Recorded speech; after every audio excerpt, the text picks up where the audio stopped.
All right. Welcome to the Exploding Heads Horror Movie Podcast, episode 242. Yeah. 242. My fingers were all fucked up there. I was trying to do the 2-4 too, and it's just We're starting out tired. Christian was just telling me he was tired before he came on, and we're starting yeah. off tired. And why you tired? Any reason in particular? It's the new job. It's just learning. It's like going back to school, Oh, right? Like whenever you fuck. start something Fuck. totally new, totally different industry. So it's like school, and I'm absorbing everything, and it's just like Oh, I God. try not to make it overwhelming. It's just like, holy fuck. So I come back and I'm fucking beat. But I think the cool Oh, thing was as soon as I figured out where I was meeting one of my coworkers today, I'm like, I think that is right down the street or very close proximity to that Vinegar Syndrome store ah, that I knew right. was built up in Toronto. So I'm like, I'm gonna on the way home, I'm gonna pop in. And I did.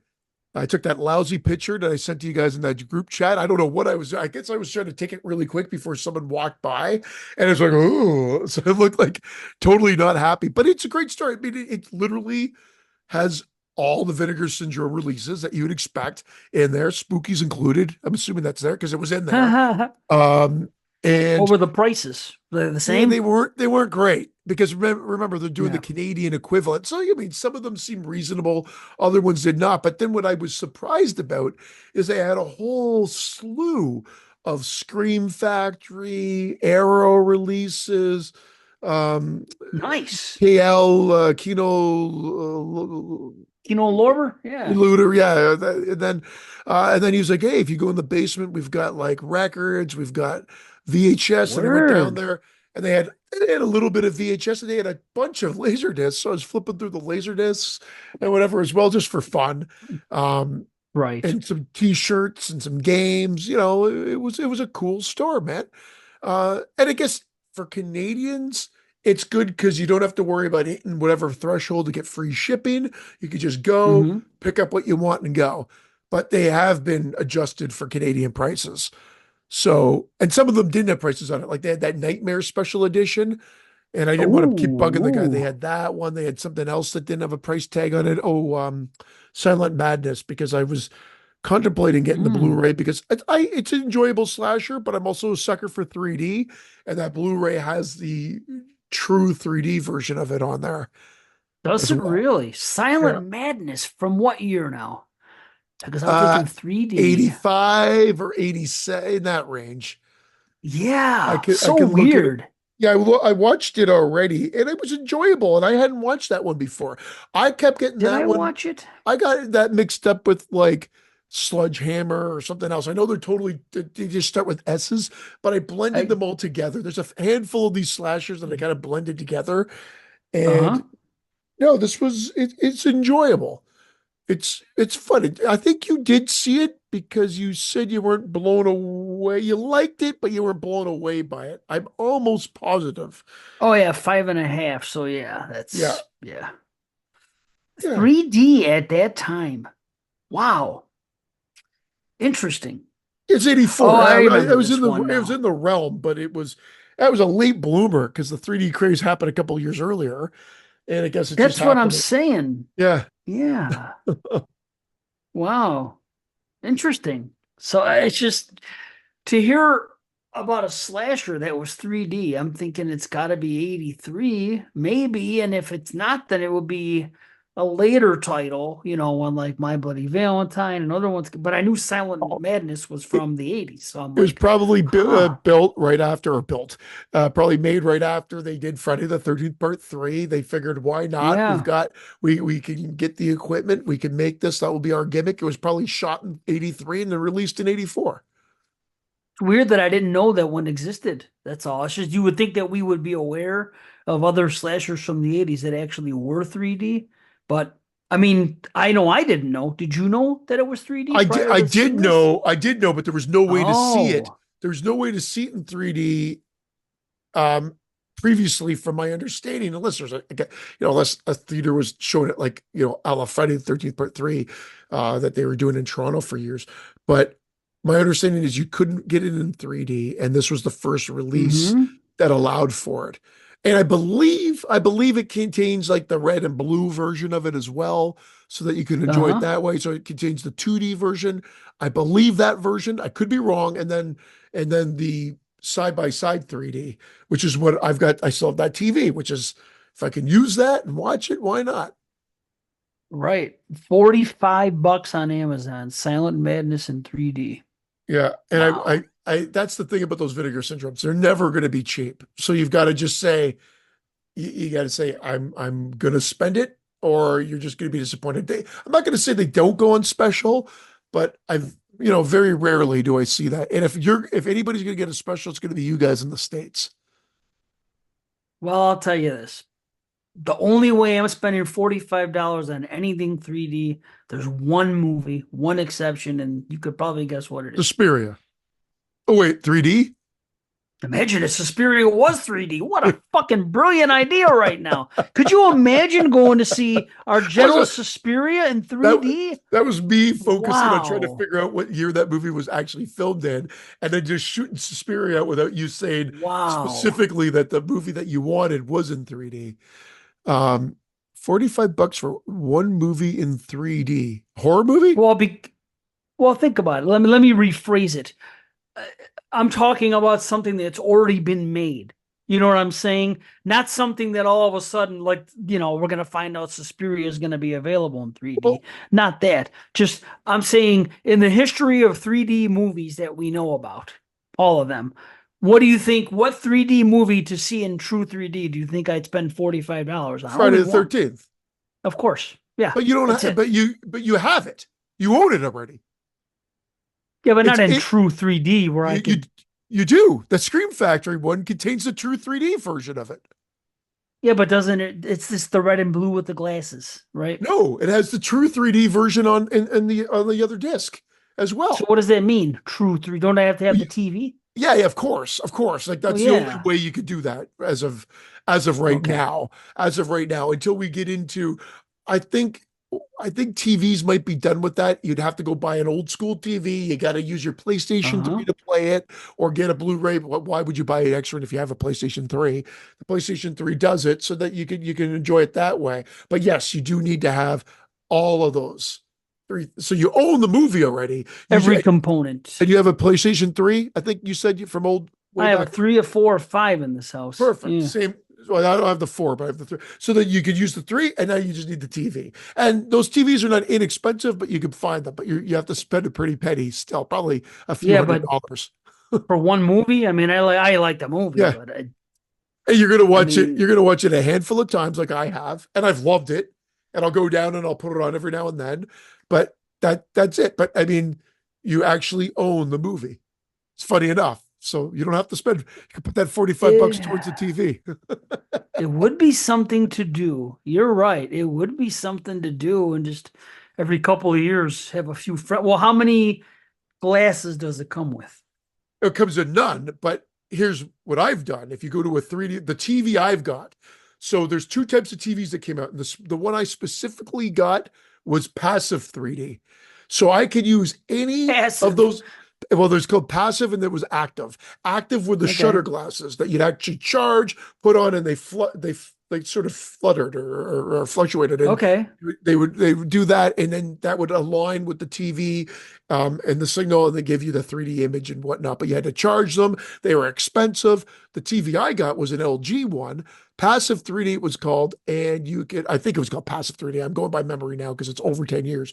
And every movie you went to see in 3D, all those glasses that you got at the theater work for the TV. So instead of me putting them into the recycling thing on the way out, I just left with my glasses. So I've got a little bin full of Oh, 3D glasses from the theater that work perfectly with my system.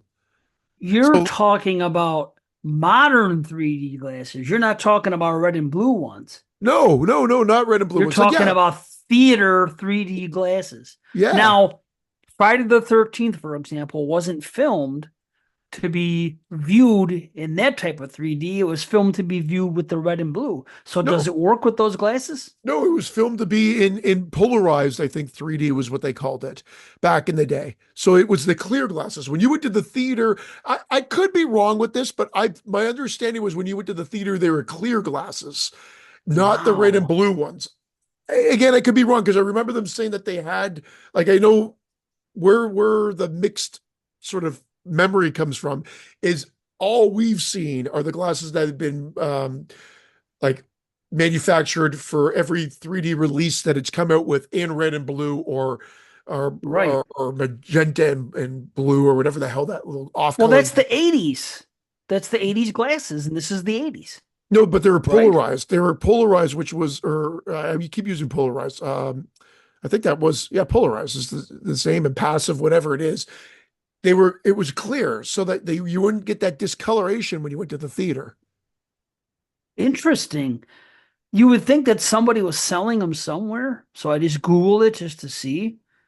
Wait a minute, classic for $1.79 for TV movie. Oh, they're red and black, but they're a different style. You understand what I'm saying? Yeah. They're red and blue, or whatever colors you want to call them, but they're the modern style of glasses you get at the theater, but with the red and blue. Maybe that's what it was. Because they're more Like for comfortable example, because they're kind of like this with the lenses. They're kind of like readers, but with the lenses in that you can view them. let me show you Don't quote what me. this is. Don't quote me about the old school ones. My understanding was that they were when you got them on home video or when they would air them on TV. Yeah, Like I've you seen see those. that?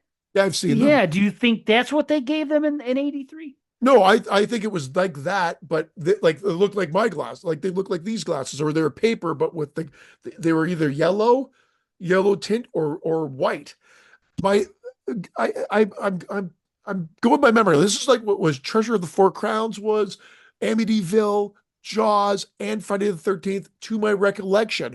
Only upon re-release or when you Hmm. were to watch it at home, like when Halloween, they did this marathon. I'm assuming it was in the States as well, where it was like a 3D fest, and they were showing Creature from the Black Lagoon. It came from outer space, and it was interspersed with like Three Stooges in 3D. I think the Mad Magician, or the Wax, not the Vin, was it the Mad Magician was one. I think House of Wax was the other one and that was House of 3D. Wax.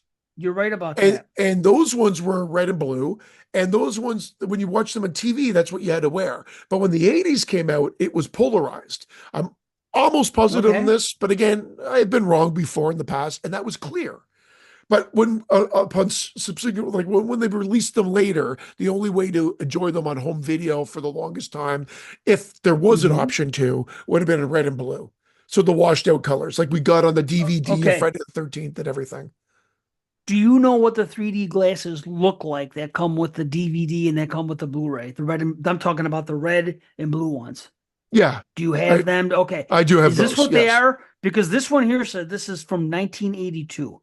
Now, tell me it's going to be tough to see. It's just a little tiny thing.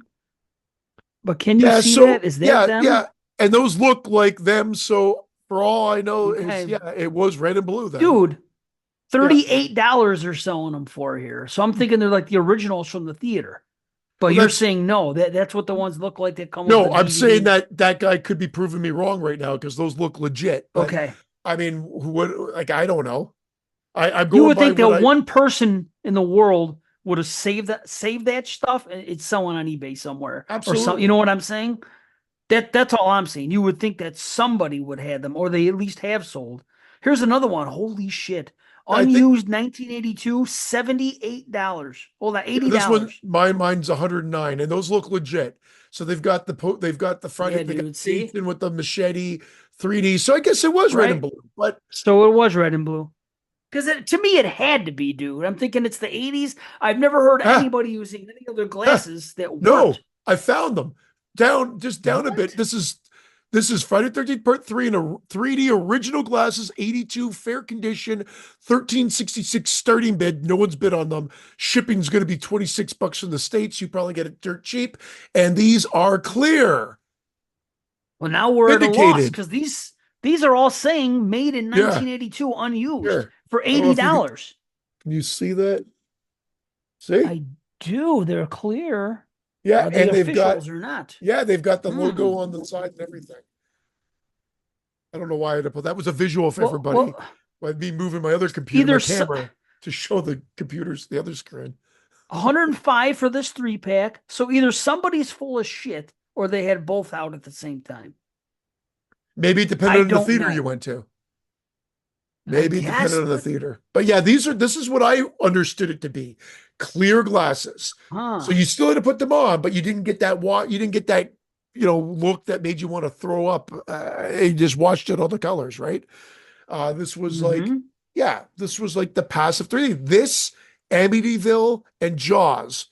And then I think Treasure Yep. of the Four Crowns, like I mentioned, and then those offsuit like Parasite or the other ones that came out, like Star Lord or some Who bullshit from knows? Nothing Empire. I saw. Like some offshoots that were capitalizing on that and whatever. Same with Silent Madness. My understanding would be Silent Madness was the same type True. back in Well, the day. if anybody went to the theater in '83, tell us. That's all I could say. Because It's a lot of talk this about polarized versus. stay tuned. This is the cliffhanger. I want to get to either somebody's bunk, either yours is bunk, or all these other ones that I'm finding are bunk. But they're all asking for top dollar. So something is up, and we need to get to the bottom of this. That's all I could say. Freddy's dead. Freddy's dead. I have the glasses. I'm seeing them here. That one, The no originals? question. Yeah, that no question. That was red and blue. No question. Yes. I remember that. I had them. All the How ones you could can they get. not be? The Friday the 13th ones, they are ones that keep saying from 82 that have Yeah. Jason on there that are red and blue. And Yeah, they are. But except the one you found, which I can't find anywhere, but I know you found it. for So use with 3D poster only. what?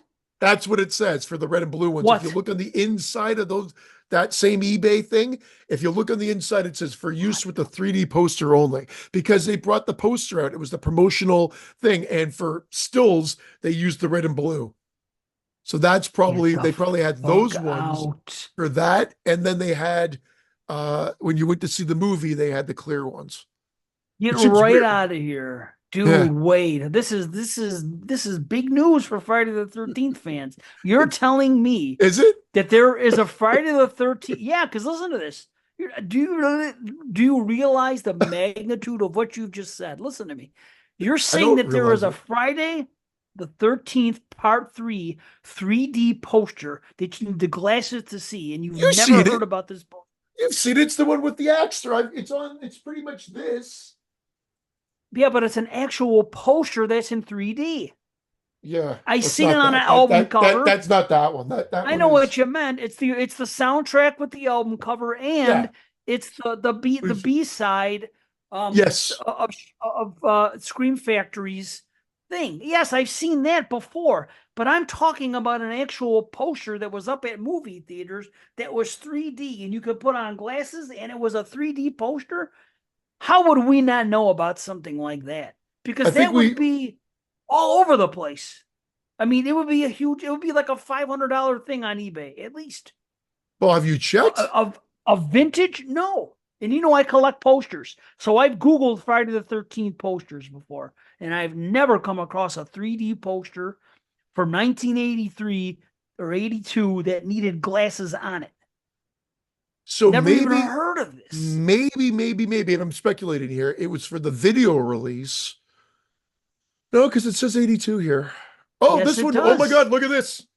Don't Dave, tell me you found the poster. original 1982 Friday the 13th Part 3 3D movie poster rolled How much? 27 How by much? 41, $273 plus $56 shipping with the 3D glasses. I'm getting it. I'm getting it. No, there's It's on how eBay. many in the world are they? How many in the world are It's there? rolled. It obviously hasn't unrolled it, but he's showing every angle of it so you can see the quality of the ends and everything like that. And it's rolled, and I could see you can sort of see the 3D with and it is the poster we're talking about.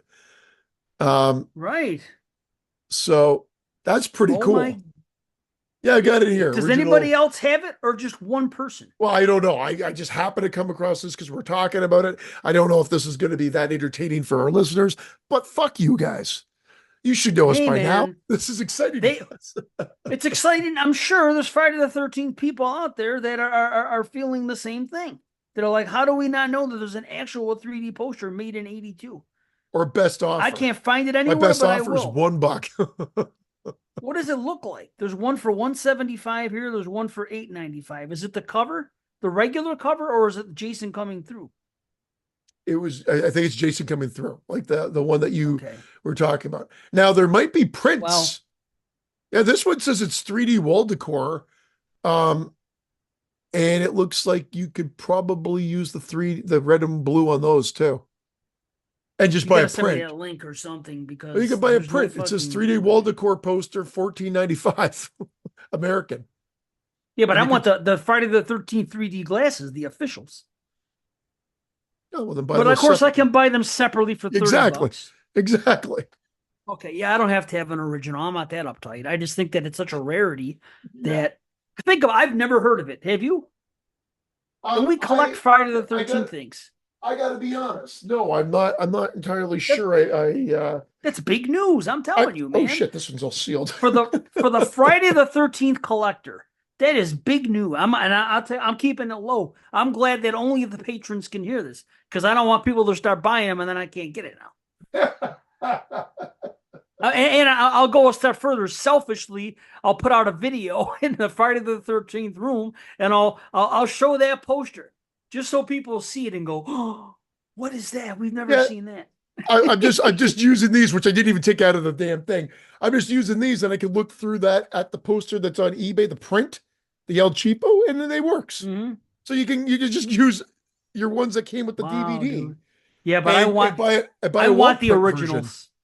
Yeah, To and we me, all yeah as okay a collector for Friday the I don't mean the yeah. poster, just the glasses. I'll spend the 30 bucks on those glasses. That is a piece of memorabilia. There's only Well, so many out then you there. got to go down two rabbit holes. You got to go down for the original 3D glasses for the poster that came out, and the original 3D glasses for the actual movie that came out. Well, I'm never going to get the glasses for the movie. They're too much money, but for the poster, they're cheaper. Yeah, yeah. We'll see. Stay tuned, I guess. Speaking of 3D, I must tell you, and I'm sure I said it that year, but when I watched on this very computer that I'm recording this on, when I watched that movie, and it was on Shutter at the time, found Found footage footage. 3D, Yeah. and it came with the glasses, and I got the glasses. It was great. I was shocked at how good the 3D was just on my computer in front of my face. So if they could do that, I'm sure they could just give you glasses and have it look that good on your smart TV, right? Your 4K TV. Well, eventually, what will end up happening is they'll get re-released.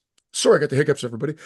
For AI or for yeah, AI or Yeah. AR and the headsets that you can wear.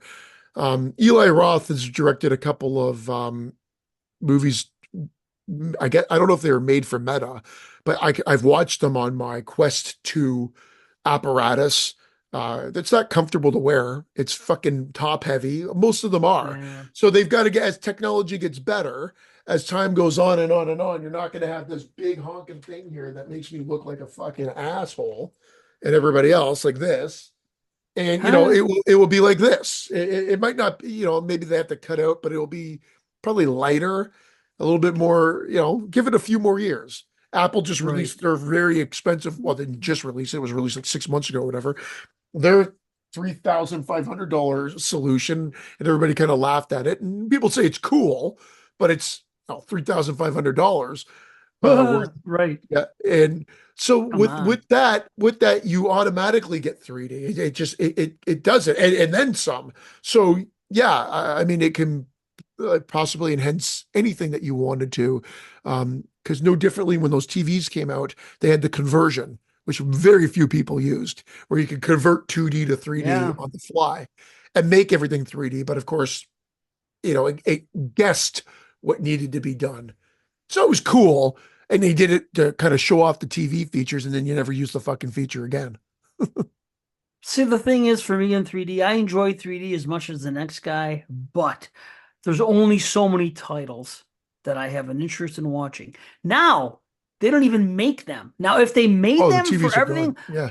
let's say Star Wars. Now, I know for a fact I saw Force Awakens Yeah. in 3D. Okay. I don't know if the other ones came out in 3D or not, or what have you, but sometimes movies come to 3D at the theater, these big I don't know if this is still a thing, to be honest, so that's fine. I If think I'm all the wrong, I'm new wrong. ones But did. And remember, he was mhm. re-releasing the old ones, but then it stopped. I think he just did episode 4 in 3D. And I don't think he released the other two. Or Well, if the other 5, I guess. if those were all released, if all the Star Wars came out in 3D, that would be worth it to me to buy the glasses or the TV or something. That's fine. Or like I'm just saying, if more people put them out, like you Yeah. know how you get a Blu-ray and a 4K. What if we see that's the problem is physical media is not what it was. But if we could get a Blu-ray, a 4K, and a 3D version for major things, like not everything. And nobody wants to watch, The Expendables 3 or something. And I mean, I guess they would, but I'm thinking more of like Harry Potter, Lord of the Rings, Star Wars, cool shit. Even like, shark things or Godzilla or things. That'd be cool. Yeah. But it's too bad it's not going to happen. So that's why I can't buy a 3D anything. And that leaves us with only a handful of movies I actually want to watch in 3D. And that's the problem. And that's why I didn't buy it when it first came out, because I'm like, well, let's see what happens with the market, you know? The only time I ever There are a bought, lot of titles, but most of those titles are ones that you probably would have no interest in necessarily seeing or yeah, rewatching over again. Again, a lot of Marvel movies, a lot of Marvel movies. yeah, I don't think I'd rewatch Marvels that much. I don't think I even have. Well, that's where a lot of them, like when I'm just flipping through here, that's the majority of what pop up first. I mean, I've got Texas Chainsaw 3D. I've got the Friday 13th 3D. I've got a handful of others. Um, and Saw 7 I've got, but I don't know if it's a copy. Oh, don't even. There's look, it's the worst 3D ever. There's nothing in it. It's Oh, terrible. I remember seeing it. The problem Terrible. with it is it was so dark in the theater. It was so dark that I'm like, yeah, it was like, yeah, this was the wrong one to Dude, come see in 3D. same for me. No, it's just that movie. It's just what Lionsgate put behind it. It was just terrible 3D. It was so sparingly used, and when it was used, it was just okay.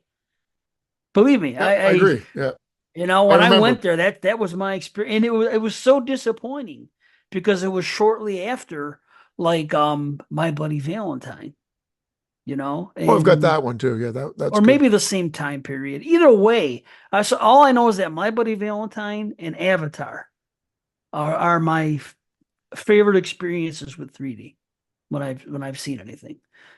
Just amazing 3D for both of those. So, and Star Wars was great too, but it's a different type of 3D. It's not designed for 3D like My Buddy Valentine was. Avatar was. They were shot to be 3D. Yeah, So I still yep. appreciate it. But That's anyway, it. Shot in 3D versus converted. yeah. They were getting somewhat better with some of the conversion, but it was not. It wasn't as good. And it was so weird because New Wave 3D, sometimes it would pop right out at you and sometimes it wouldn't. Like when you watch Friday the 13th Part 3, and that was the one thing about the Scream Factory one, there was a bit of a glitch, and the glitch happened right at the coolest part, which is those opening credits coming out at you. It's like it would come out, Oh, and I think we've explained it on the show where it come out even more, but it snaps. So the original version that came with it, the original disc had a defect, so you had to send away for those replacement discs, which I got, and oh, I never it did. fixed the issue. Well, you said you weren't gonna ever watch the 3D version, so that's why. But that's the only real glitch is it just happens. It happens in the credit sequence. But that's one of the coolest parts because the titles come out and they come out at you. Like it was a gimmick, but it was a fun Hmm. gimmick. Like now you don't have people putting Sure, man. yo-yos into your face. They try to Right. do things differently, but very few use it. Like I back in the day, I don't know if you remember again, we've had these discussions before, Captain EO or whatever it was called. It was Dude, that at was great. Cancel yeah, what I said before. That's a top three. Those three. The other two, Captain yeah. EO was awesome when I saw that live. Yeah, Yeah, and and at Epcot. Oh, Disney or Epcot or yeah. whatever, right? Yeah, phenomenal. Amazing. Yeah, dude. I forgot about how I saw it once and it was so long ago. Well, the Disney Yeah. ones that were at the theater are amazing. Like they were that kind of that 4D experience, if you will, where you would get like Smellorama. They would have puppeteers, like so like the movie would happen, but then there'd be live action characters. Did you ever see the Muppets one? It's fantastic.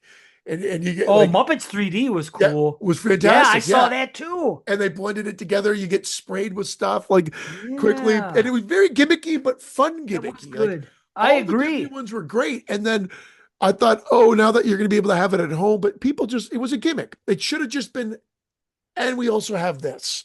Yeah, and your TV can also do this instead of it being the focus of the TV. Yeah, Because then dude. people just stopped using it. It's kind of like that stupid motion blur that you and I hate, but that everybody keeps on and on I don't think display like anyone that. likes that.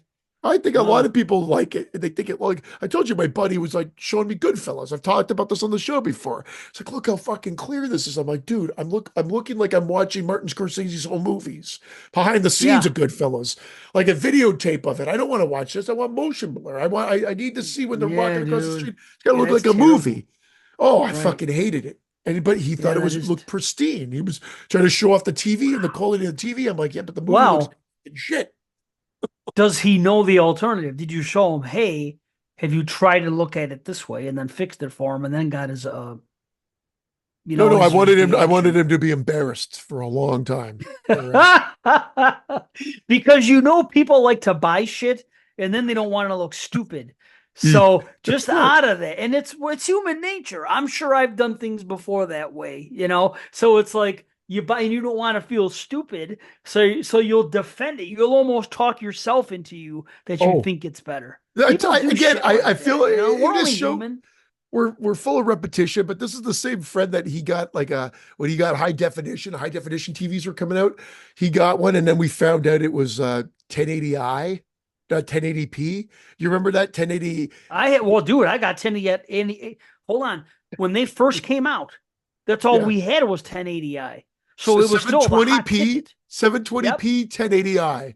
Like that was it. yeah, But yeah, that's all yeah. we had. Mitsubishi made them. And I went But to my friend's house and he was watching episode one.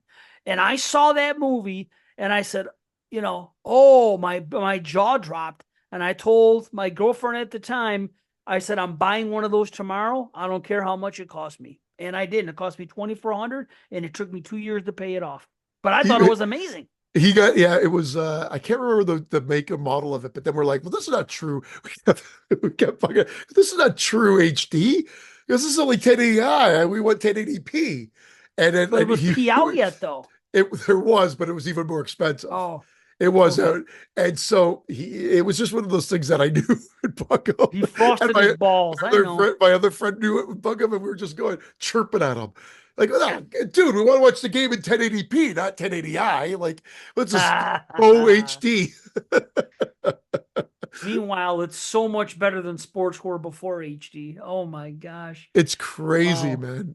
Trying to go back. It's that's what like I'm saying. You go back and looking at old TV. Like Dude. it's shocking that the quality was just fucking not even thought about for TV, it seems.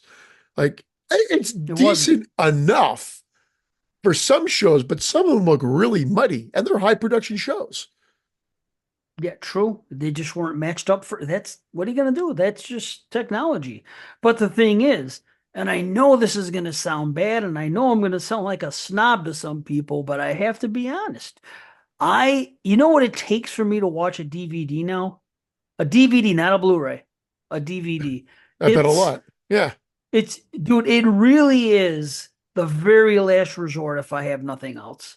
And it's funny because like my daughter, her memories, I mean, when she first, I didn't start watching Blu-rays until I moved back to Buffalo in 2009 or 10. What year was that? Whatever it was, maybe I'm even going up to 11 or 12. Whatever it was, the first Blu-ray I ever watched was Halloween. I think I've told the story before. I saw Michael in places I didn't see him before, but I was hooked.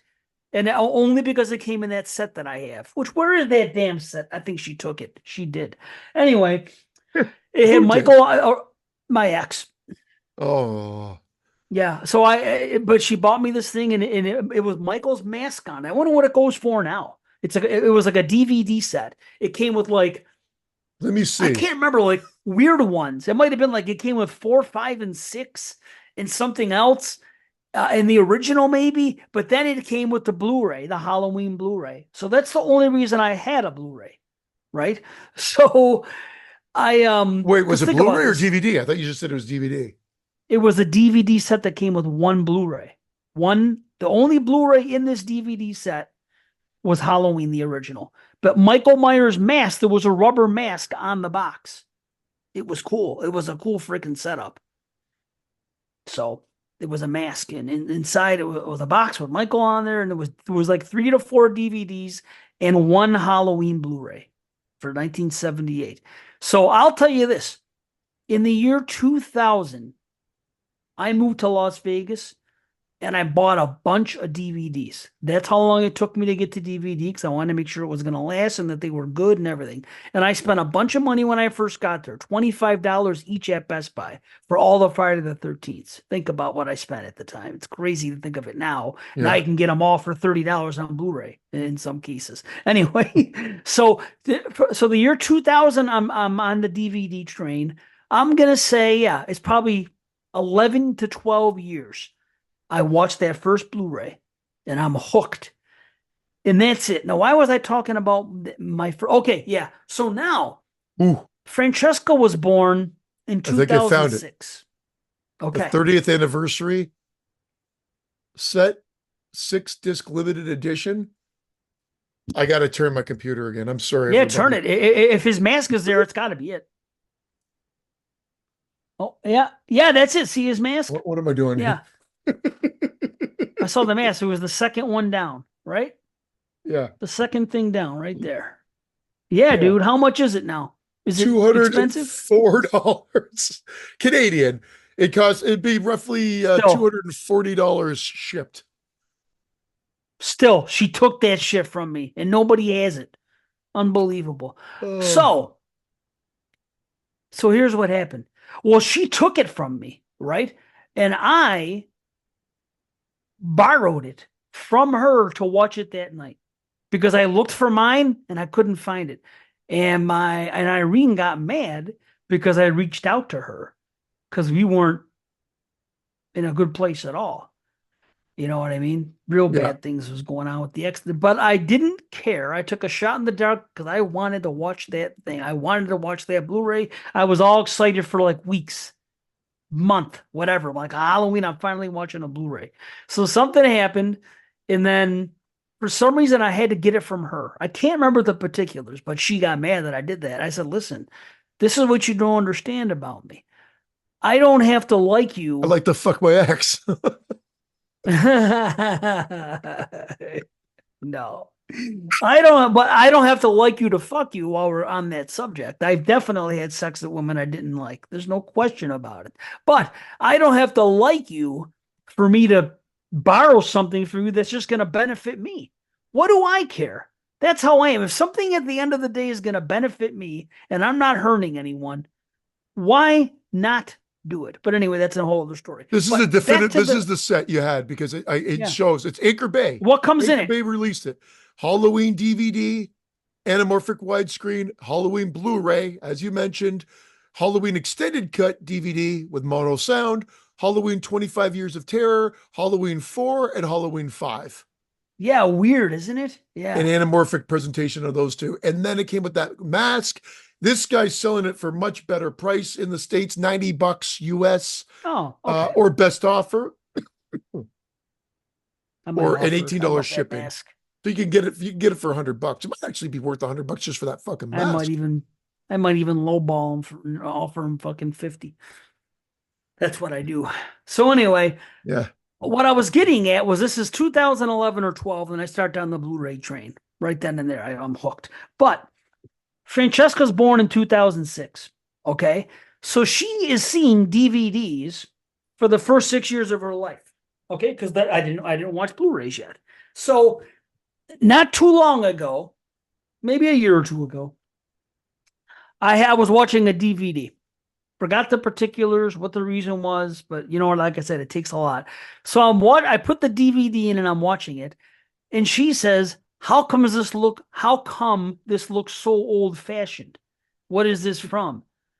So someone her age spotted it right away, even though her first 6 years, which Oh, we don't remember very well anyway, but still in the next 6 years of her life, you know what I'm saying? She's accustomed to high def oh, everything. well, everything. And to Yeah, all see of it our on a kids are. DVD looks Think old of fashioned. But here's the thing, dude. 1080p, Same. 1080i, even Well, to dude. 4K now. That's all they've experienced, really, or what they've Well, remembered. I feel the I didn't mean same to cut you way. off. Yeah, No, no, no, you didn't. No, you added. No, I'm just saying. I feel the same way. Everything I watch on TV is high def for the most part, unless it's not available on high def. Like I watch Sanford and Son with Breakfast. Okay, it's an older show. It's not, the yeah, format doesn't work, so they look older. But I'm saying anything I watch that's modern, which is a lot of stuff, and any movie I watch, which is a hell of a lot, looks yeah. high def. So now, if you're asking me to buy a DVD and put a DVD in the player and watch it, I'm sorry, it does. I can't do it now. And I know I sound spoiled and it's a first world problem and what it is, but I'm a cinephile, as everybody likes to say. I spend a lot of time in front of that screen, and I want I'm what looks good. I'm with you, man. I haven't bought a DVD in eons, and I don't plan on doing it. I still have No, some. me neither. I still have Right. some downstairs, and I'm going to keep them now because I've learned from my mistakes after making mistakes over and over again. Because I sold off a ton of DVDs, a Oh, ton of me them. too. And then I even some of sold the everything. Blu-rays I should have kept and VHS. whatever. And well, yeah, I did all that way back when.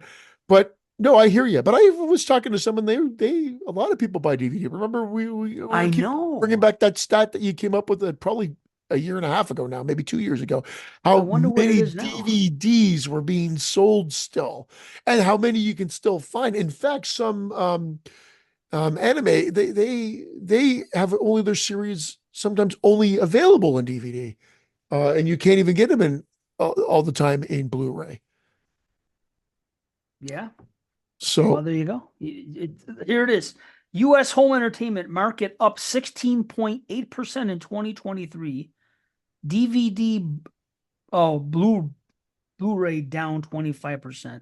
Sales of Blu-rays and DVD fell by 25% last year, while digital home entertainment grew by 19%. I but thought this was going to that's say, not gonna help our the future. Like literally it's gonna be boutique. It's gonna be the store I went into today. And the prices are just gonna keep going up because as much as you don't want to spend 50, 60 bucks on spookies, that's the only way they're gonna be able to do it because it's boutique and like small labels. Like we're not gonna get the widespread major labels behind this much longer, I don't think. right. I know. Dude, it doesn't say. Now they lump them together, DVD and blue. If you're looking something up and you're trying to find out, the demise of things, they just bundle them together. We Was can't even 4K find the up instant. or did they bundle that They along don't too? even mention They don't even mention 4K. Huh. You Crazy. see, they call it DVD. See, this is it. If you subtract the number from physical product, at least 2023 physical DVD sales at around 1.36 billion, a 16% decline from 2022. VIP projects 2024 will be the first year the DVD will be a sub-billion-dollar business. So obviously, they're talking about Blu-rays. There's no way DVDs are a billion.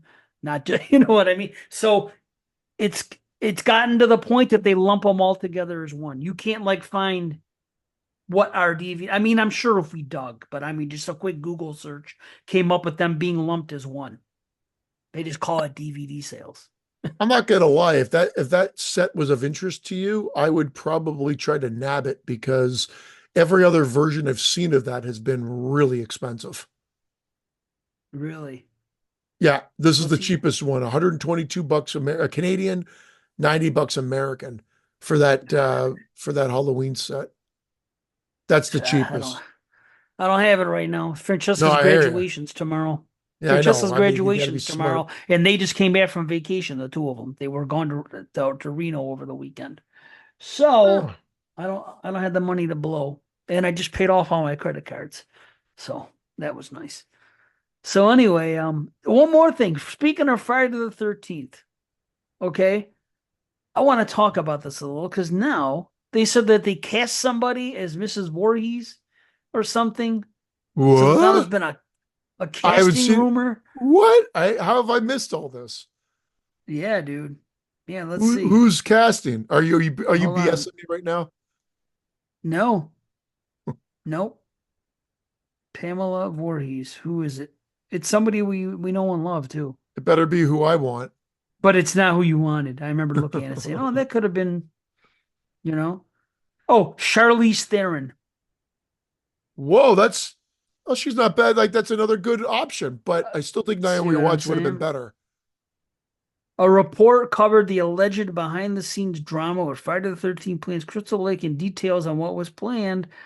Yeah. And this just came out on June 18th, so this is relatively new. Looks like they were eyeing Charlize Theron as Pamela, but also feels like a pipe dream. See, I don't know. You can't.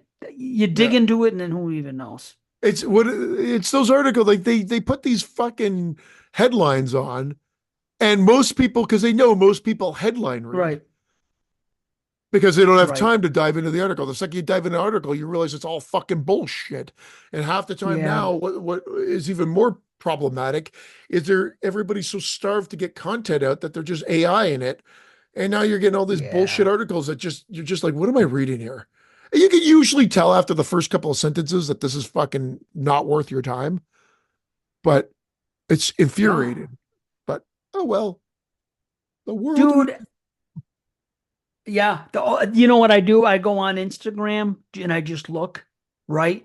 And I'll see like a headline, like a picture, because IG is just like a thing, a pictures, and it says about something about Charlize Theron eyed for the role, and then something said below it, and that was it. I didn't get deep in the woods on it, but I was like, So what? Now the show's back on, and they're talking about casting again.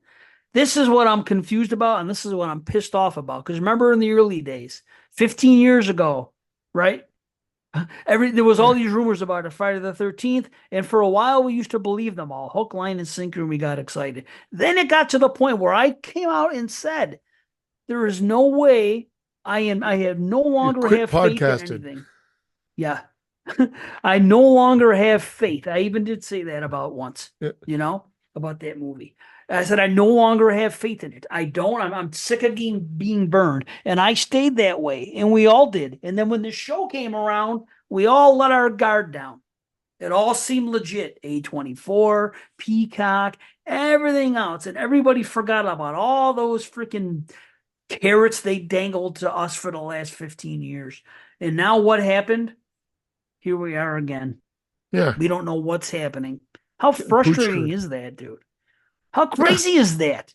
Like seriously, this doesn't happen for any other franchise, any other property. It's Friday the 13th. It's nuts. It's fucking annoying. It's fucking annoying. Right. Even Nightmare on Elm Street doesn't have this craziness surrounding it.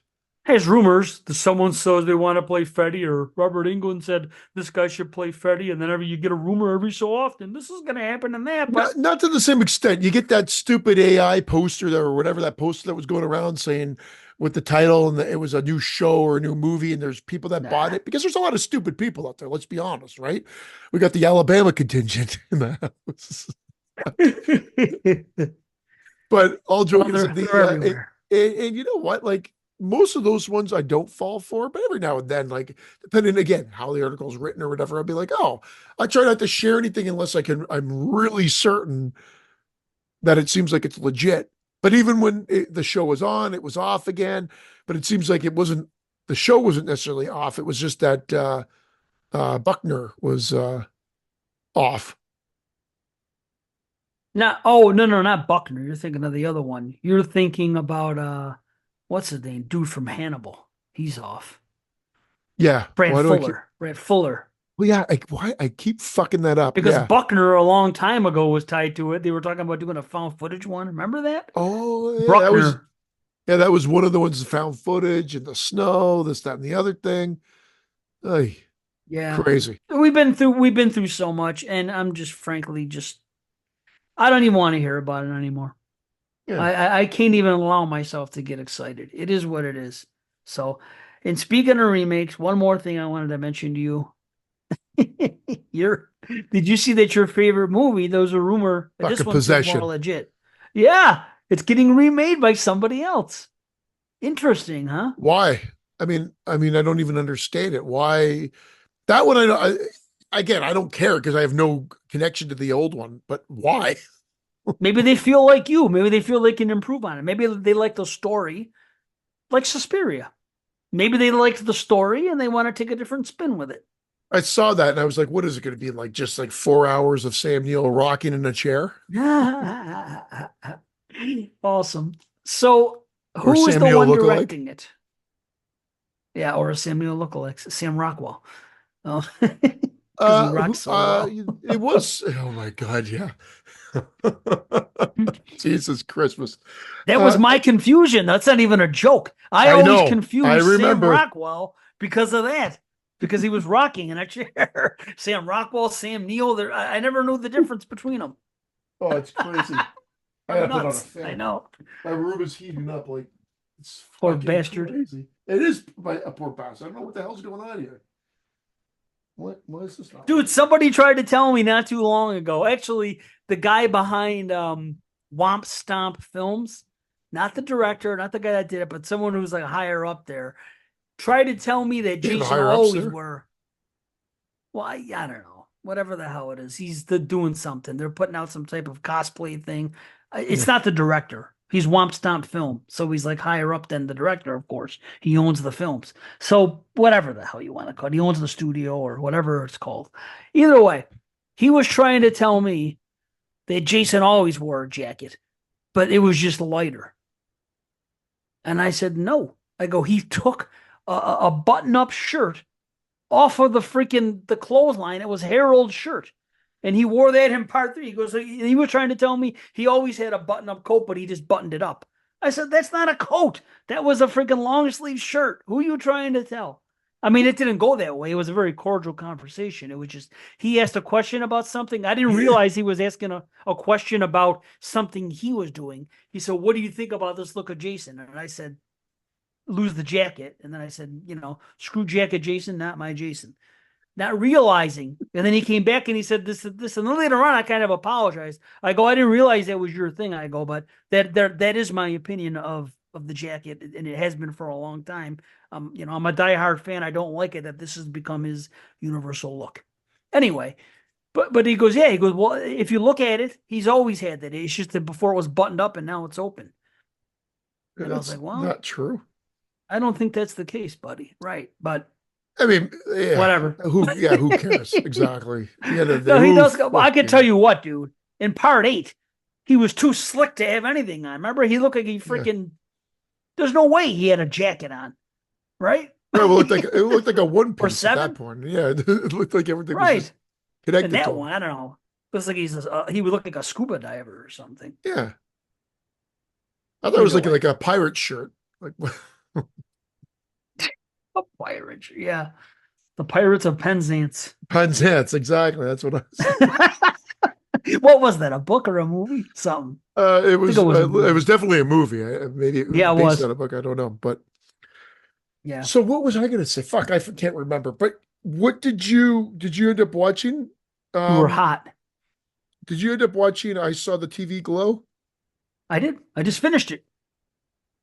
Yeah, so we could Terrific. talk those movies. The thing is about those two movies, I have a feeling there's not going to be a whole lot of heavy conversation about them, and one's my fault completely. But Well, but that's okay. it They couldn't don't be have to helped. be feature reviews. We could just talk to them like round Oh, robin them. I got a question for you that's we totally can off the be. record. We did Grease 2 recently for Pretty Bad Movie Bad. It hasn't been released yet. Oh, You're a fan. love it. Fuck. So does Mike, who I did the fucking show with. I can't believe anybody likes that movie. Did you grow up with it? Well, like we all did, but I didn't really rewatch it Yeah. over and over again. I probably watched it the same amount of times I watch Grease, which is maybe like twice.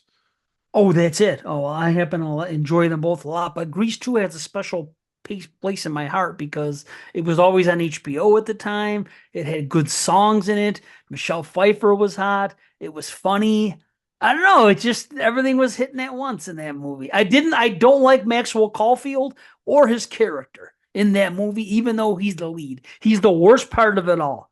I Yeah. will say that. He does nothing. His screen presence does nothing for me. But everything else about that movie is a lot of fun. Especially, although except the fact that Frenchie disappeared halfway through the movie and never reappeared, and nobody knows why.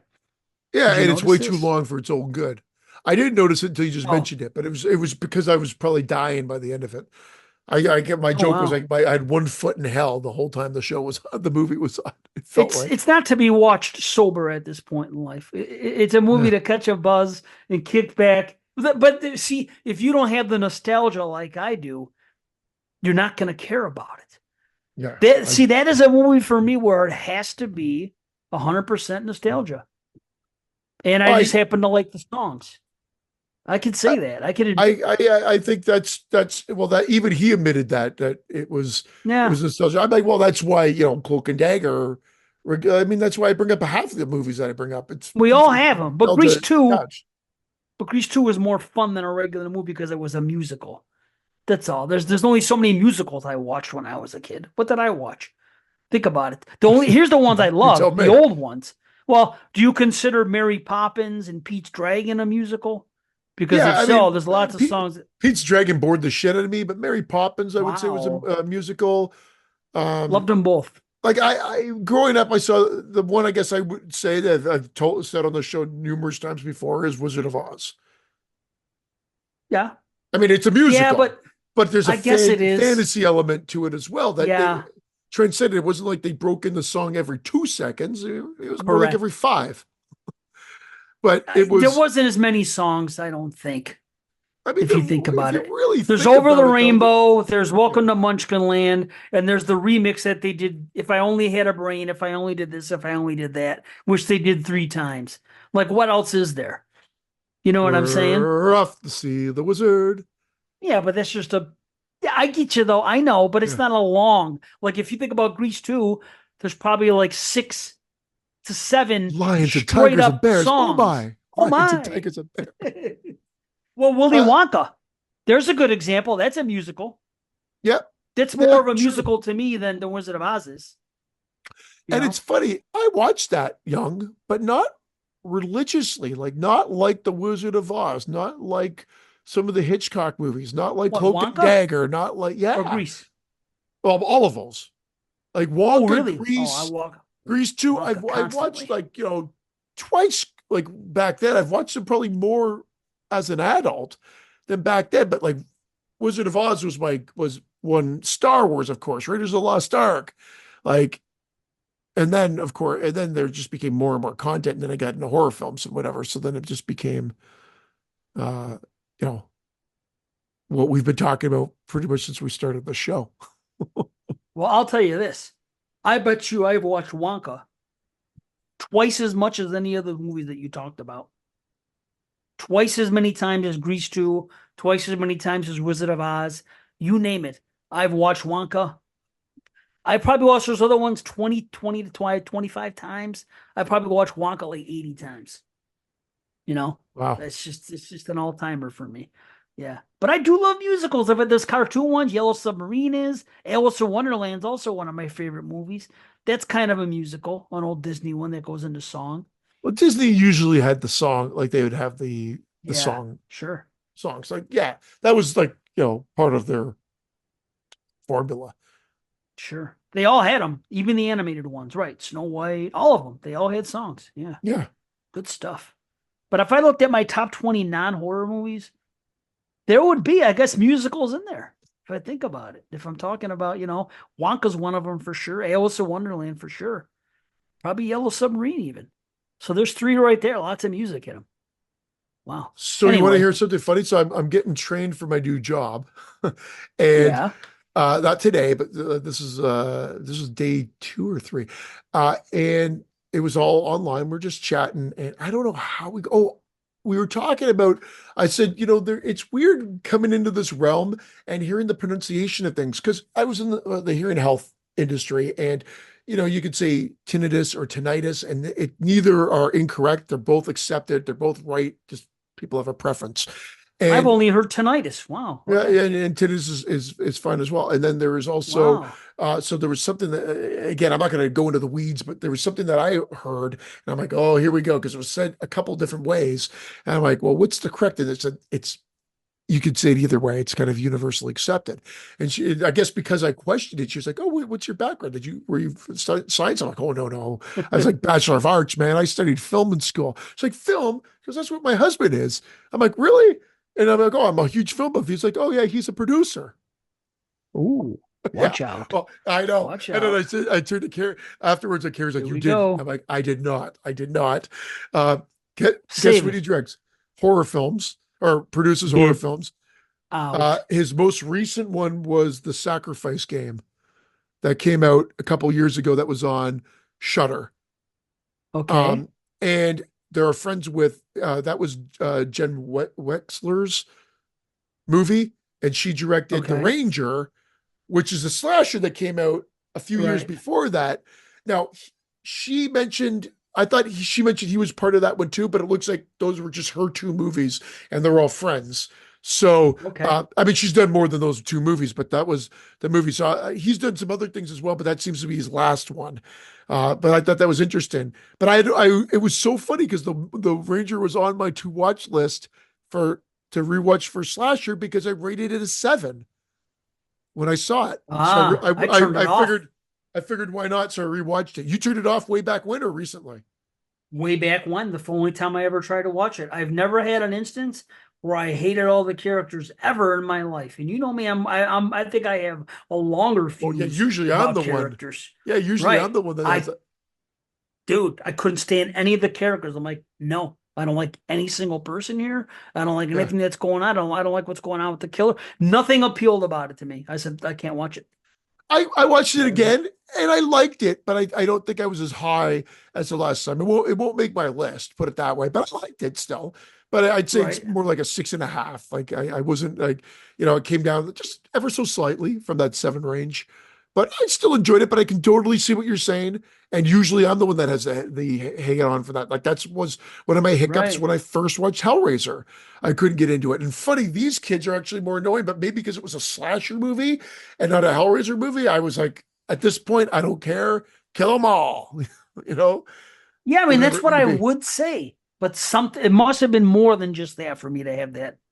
You know what I'm saying? To have that reaction. So there must have been something else about the plot that I didn't like either. And I was like, well, if I don't like this and I don't like this, I'm not going to like the movie. I just can't remember what it was, you know? And But I I watched know this. the I people. watched the Sacrifice Game when it came out, but I can't remember. I admittedly I didn't want to say that. I'm not 100% sure. I think I liked it. I know I liked it, but I don't know what I rate. I can't remember what I rated it. I have to go back and see if I even put a rating on it. But it was not Buddy. well received. I think some people, like it was one of those Shutter dropped on Shutter. I remember people talking about it, but I don't remember it being positive. Right. But I don't know still, if you it's remember it's that one. somebody who's in. This is Yeah. big. This is big for us. Happy Trails is going to happen. I'll come down there. Let's go. We'll do this. That's going to happen. It's all going to happen. Don't tell Well, mom that one's going to happen. let me ease into the job first. I'm just saying, though, I know, but it's all going to happen. This is all meant to be. This is all meant to be Yeah. like everything. Like I always say, this is going to be the start of shit. 10 years from now, we're going to have 3 movies under our belt. You watch. Yeah. Boom. And then what, Porn. people? Porno. Then what? Then what are you going to say about exploding heads? Tell me. We're going to be like, you know who we'll be like? We'll be like, what's his name? Um, remember they had that podcast? It was, what's his name? Frozen. Adam Smith or Adam Smith. That's my boss. Oh, It sounds like him. Adam Adam, Green. Yeah. yeah. Adam Green and who's Joe Lynch. That'll be like us one day. We'll still be doing a Well, they're podcast, but the making Patreon movies. will be They're like making movies before they thousands. made the podcast. I know. That's what I'm saying. We're gonna make the well, I understand, but see, we were gonna stop at 300. Now Yeah. now we won't. We'll make movies, we'll come back, and then we'll be the next Adam Green and Joe Lynch. You get what I'm saying? I Because hear those you. cats were making like freaking um thousands thousands a month on their Patreon for their podcast. So there you go. I'm happy with thousands a month. You let me have, let's see. Are you? Yeah. I'm happy with a measly 5,000 a month if I don't have to work real work. Yes. 100%. 100%. I'm fine with that. I don't need to be a rich house on the hill and all that shit. What I have here, I'm content with. I just don't want to leave the fucking house. So, what have you of course, for that watched? stuff, I would. Yeah, I got slashers, buddy. I got slashers. You know I do. Yes, I got How many did slashers. you end up watching? I was 1, 2, 3, 4, 5 slashers and the 2 new movies. Let me see. What's the slasher I just watched? I just talked about it. Well, whatever. Let's see. So let's see. How many do I have? I finished up with Boogeyman 2 last time. Okay. So I have one, two. I have more than two. Oh, this is the other list. I have one, two. So sorry. Give me one moment. I know I have more than two. That's the bottom line. Okay. I have one, two, three, four. I have 4 slashers. I'm pretty funny, huh? So I have 5. I have 5. But I won't talk about the Rock Ranger on, much. man. Ranger I already kind of spilled. I already gave my rating. I already pretty much talked about it. Again, I can't disagree with you. You're saying the characters are a little difficult to like. They're a little But what difficult to else? like. What else Yeah. about that movie would have turned me off? There's got to be more than just You that. probably just didn't like the killer. I can see that. Was But it it was too gory. goofy? There was comedic No. elements, but it was That's gory. okay. Yeah. Okay.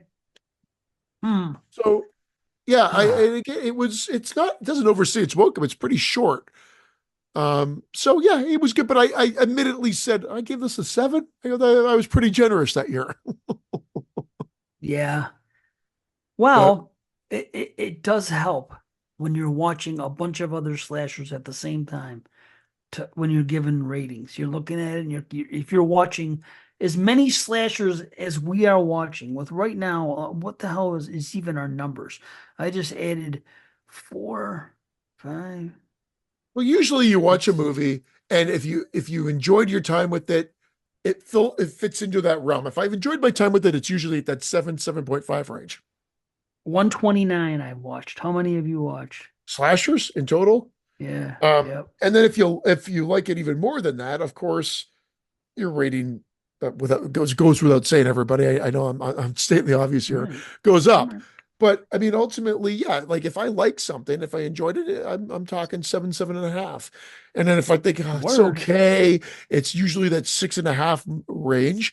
And then usually 6 will be where I flip flop. I might be bitching all fucking show about it, and then I give it a 6. Or I'd be like, it's okay. I didn't mind it, but I never watched it. I give it a 6. And I'm like, that's where I'm like, okay, this is weird. And then all my other things is like usually I didn't like a movie, and I whatever. It's just some realm of a 1 to a 5. Yeah. That zone there. I've watched 148 slashers in total. Woo, you're still ahead of me. Wow, nice. So you're watching all these slashers. I'm watching all, and by the way, I lied. I have 5 too. I Okay. scrolled up one more. I was like, yeah. So yeah. We're watching so many, so when you're comparing them, it's just like you might have different ratings because you're watching so many damn slashers from different places. You're like, okay, this is familiar compared to this, but the way they did it in this movie was better, and etc. So you're just like making these comparisons, and the ratings are all over the place. But I Uh, got too many 7s. Say it right now. and I've got one that I love that you don't. You just don't see it. You haven't. You've given it your chances. It's not like you haven't tried, but you just don't like it.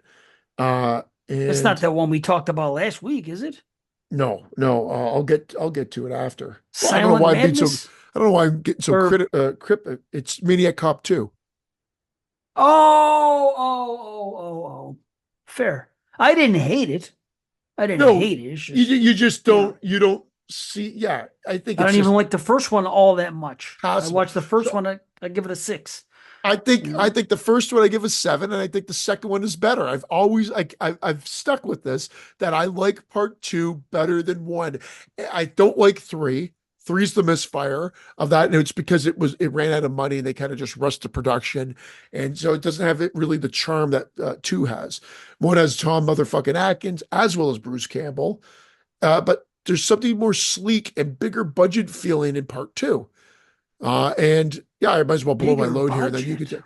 say it feels Wow. bigger budget. It feels bigger. In fact, you know what we always say? Why is comedy and horror always mashed together?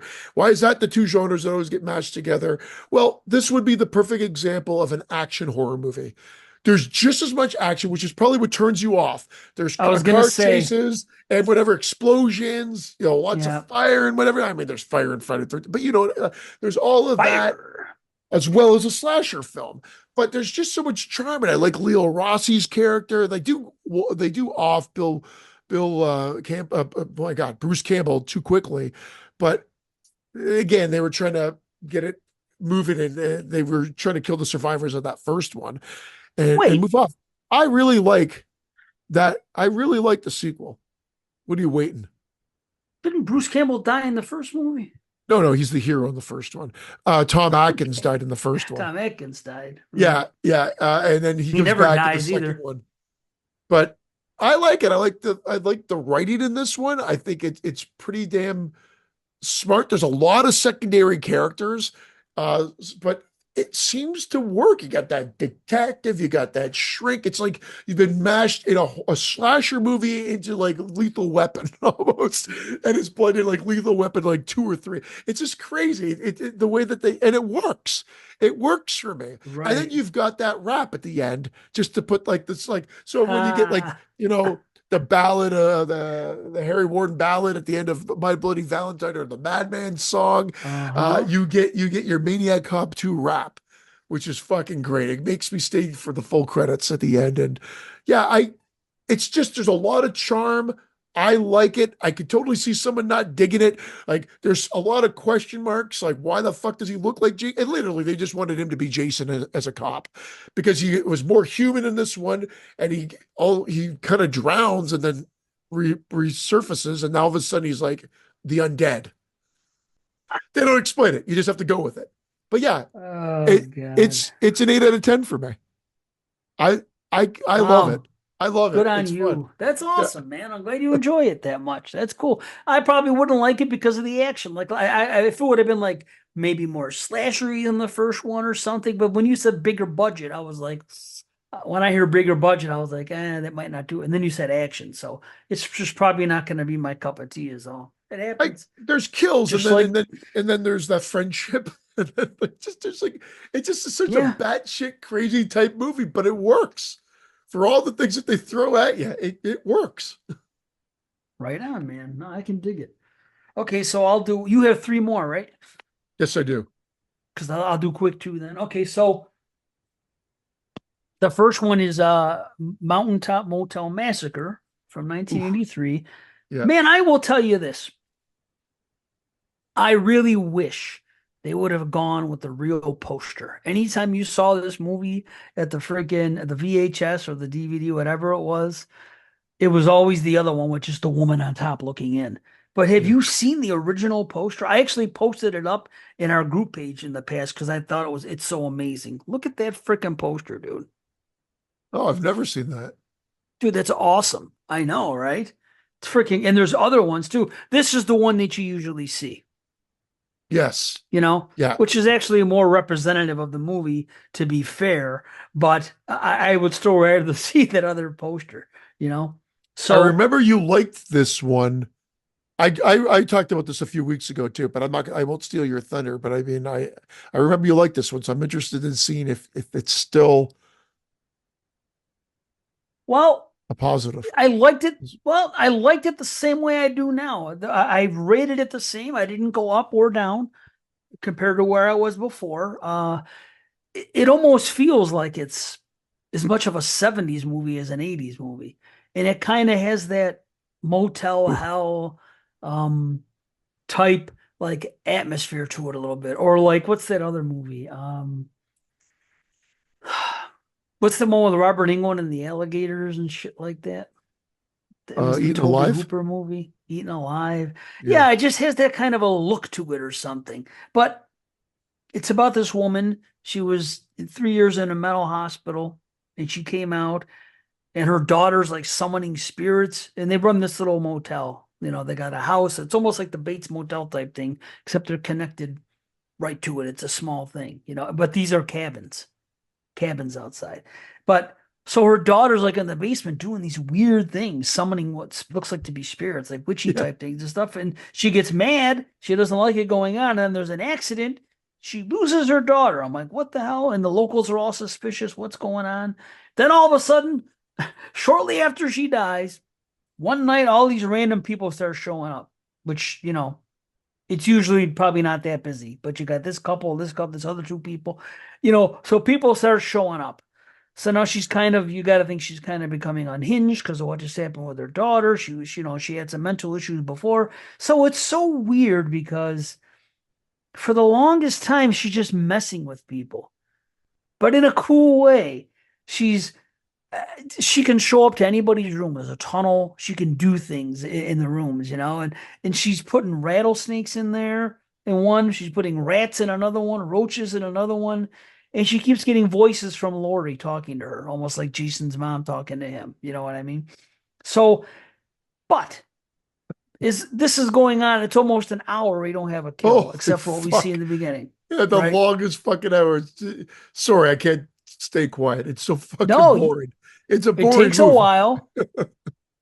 It's not too boring to me. It's atmospheric, and I'm okay with the characters, but I understand why you would say it was boring. And I'm not coming in high or anything like that, but that is the problem. It does move slow. I'll give you that. I'm not necessarily bored, but it is slow. So Uh, then when we do get a This is kill, coming it's not from a bad one. The Final Terror, which again I I got know. raked over the coals for saying, but anyway, that's fine. Not by me. I'm just saying Yeah, I always found yeah. it boring. That's all I could think of. So there you go.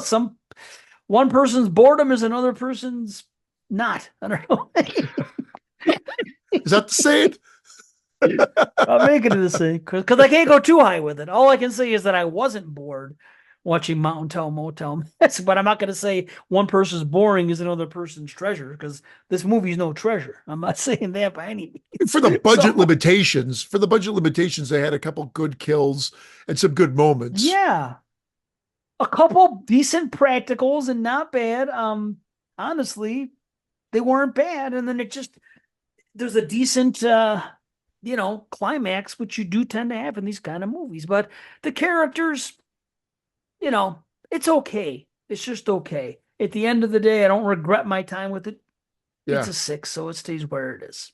So I'm that's not, that. I mean, it's funny. I kind of the same rating, maybe 5.56, but mine was just I focused on the boredom factor. But I like the Yeah. fact that they kind of make that prick, that guy that is like pretending he's a music producer Yeah, and that's good. whatever. And then He has a bit of an arc. yeah, he changes it when shit hits the fan. Yes. He opens up and says, "Look, I bullshitted you guys, and come on, we got Yeah. to get out of this." And I liked that. It's like turn the Yeah. heel to a good guy.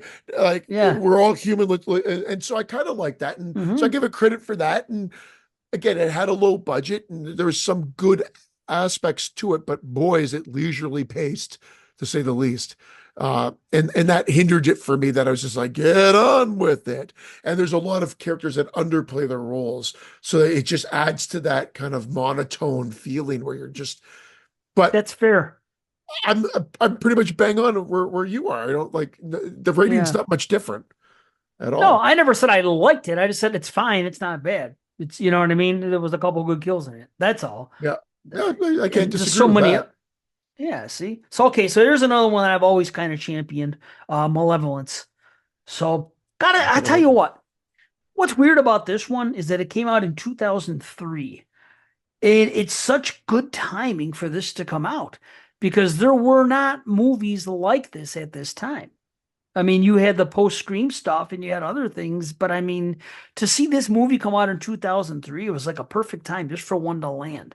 And there wasn't a whole lot like this at the time, and there still really isn't because, um, it looks good. It's shot well. It's written, produced, and directed by one guy. His name is Stephen Mina.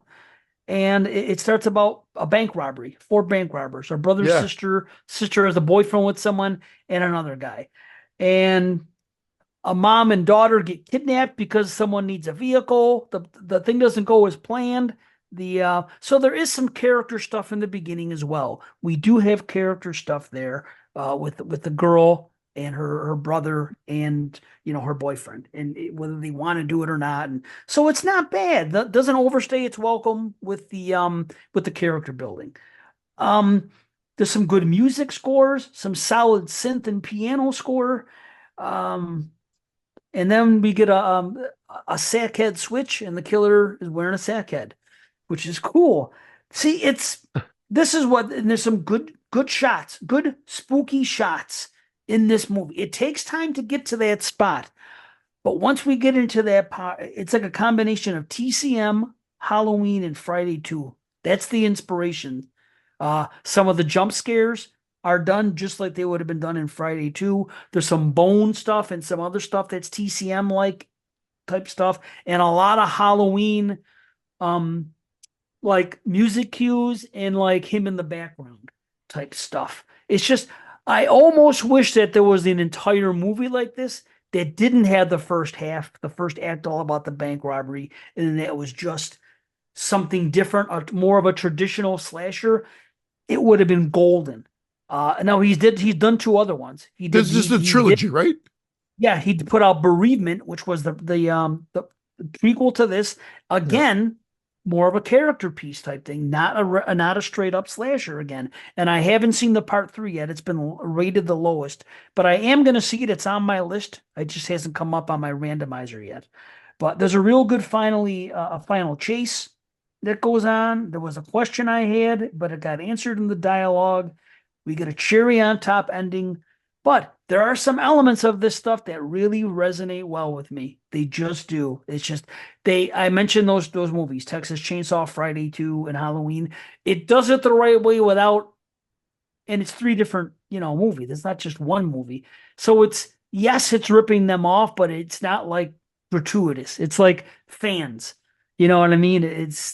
I appreciate what they were doing. I only wish it was more of a traditional slasher, but that stuff can't be denied Yeah. once it's there. You don't see a lot of movies like this. You just don't. So, it stays the same as it always was for me. It's a 7. So good show. It's a I gotta good watch film. this again. I haven't watched it since it first came out. I've seen this one and the prequel, but not the third one either. So Right. there's 3 that I gotta watch. Good thing there wasn't a fourth, or I know. disqualified. True. That's correct. That's correct. Well, Yeah. my next one was one that was it's on Shutter, one that I saw way back when. I think you watched it more recently, and I think you like it too. I think you said you did. And I will tell you that I put this movie on and it was just charming to me. I don't know what it is. It's low budget. It's charming. Maybe it's because it's filmed in the same mall as Commando and Chopping Mall, and that's Phantom of the Mall, Eric's Hmm. Revenge. And Yeah. I'm counting this, even though its inspiration has, some history and its roots in Phantom of the Opera. It's so minute, just the name Phantom of the Mall and the fact that he was burned Right. and he wears that mask are the similarities. So I'm not going to disqualify it because it's its own entity, its own movie. It's fun. It's I liked it cheesy. too. It's a slice of 80s. It's not spectacular, but it's a fun time. And there's some good kills in it.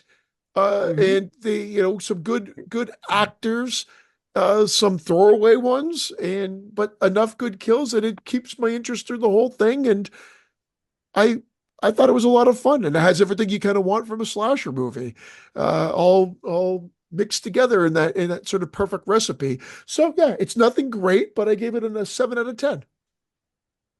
Nice. Nice. I liked it too. I gave it a 6.5, meaning it's not going to make my list, but I'm glad maybe you'll make yours. Who knows? But It I'm glad could we it are. could. Yeah. I've got I had a preliminary list, so it's going to be difficult to figure out, like, Well, I either really have way, to look. I got to look because there's a lot of sevens there that might have to be no, it's tough. I reworked. have too Yeah. many.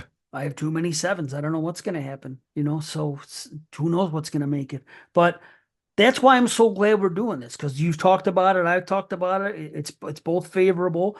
For people that listen to the show. If they only listen to show 250, they're just going to hear the list. But to hear all this stuff and what we've been doing this whole season with watching the slashers and talking about them, it's much different than it was when we went around the first time. This time Yeah. here, it's been great because it's like for once, like a whole season is actually, it's almost like a real thing, like a TV show. Like you have a season of a show and you're working up to that grand finale, the payoff, which will be episode 250, or the NFL, where these are just like football games, and episode 250 is the Super Bowl. This is what's leading up to it. It's fun. It's a fun journey to be on. I hope It's the been a people lot of fun. listening, yeah, are feeling the same way, because I love talking about these slashers, and man, it's been a great experience. So I can dig it. Oh, where am I? Shoot, I got to go back to where I was. So Oh, yeah, yeah, check that out if you have that's a good. Shutter. It's Yep. there, and Pauly Shore's in it. Not playing Pauly Shore. Like, Right, oh, not he has playing some Pauly Shore. Right. wacky moments or whatever like that, and it's not what you would expect from a Pauly Shore performance. It's actually very subdued. Yeah. Yeah, it was interesting for sure. Okay, so this one here, this is one that I think you quite like. And it's Haunt. Yes, I know that I we do. yeah, I I do quite like this one. I thought so. I always had a problem with the ending. That was my big hang up the first time, but I figured it out this time. There's literally a freaking line in the movie where somebody says they have all our information. They have our addresses, they have this, they have that, our parents' maiden name, whatever they said. I guess when they signed the disclosure, they had to put all this stuff on it. So when I brought it up saying, how the hell did the guy know she lived there? No, whoever I was talking to, probably you and B, nobody said what I just said. That's the answer. Yeah, There is a thing, but probably. that was my big problem with that movie. Was like, wait, what a stupid, not my big problem, but it kept it from hitting a certain level. That's all I'm saying. But because I'm like, that's just stupid. And then on top of it, it's not a cherry on top ending. Could have been, but it wasn't. So that kind of left a weird taste in my mouth. But I'll tell you what, I enjoyed my time with this movie, and much more than before. I'll say that it's a Halloween movie. Obviously, it's Haunt. It's cool. There's too many pumpkins. B, so check it out. You'll see that they were even doing it in this movie because everybody does it now. Uh, but it's a Too many nice, pumpkins. easy, classic setup.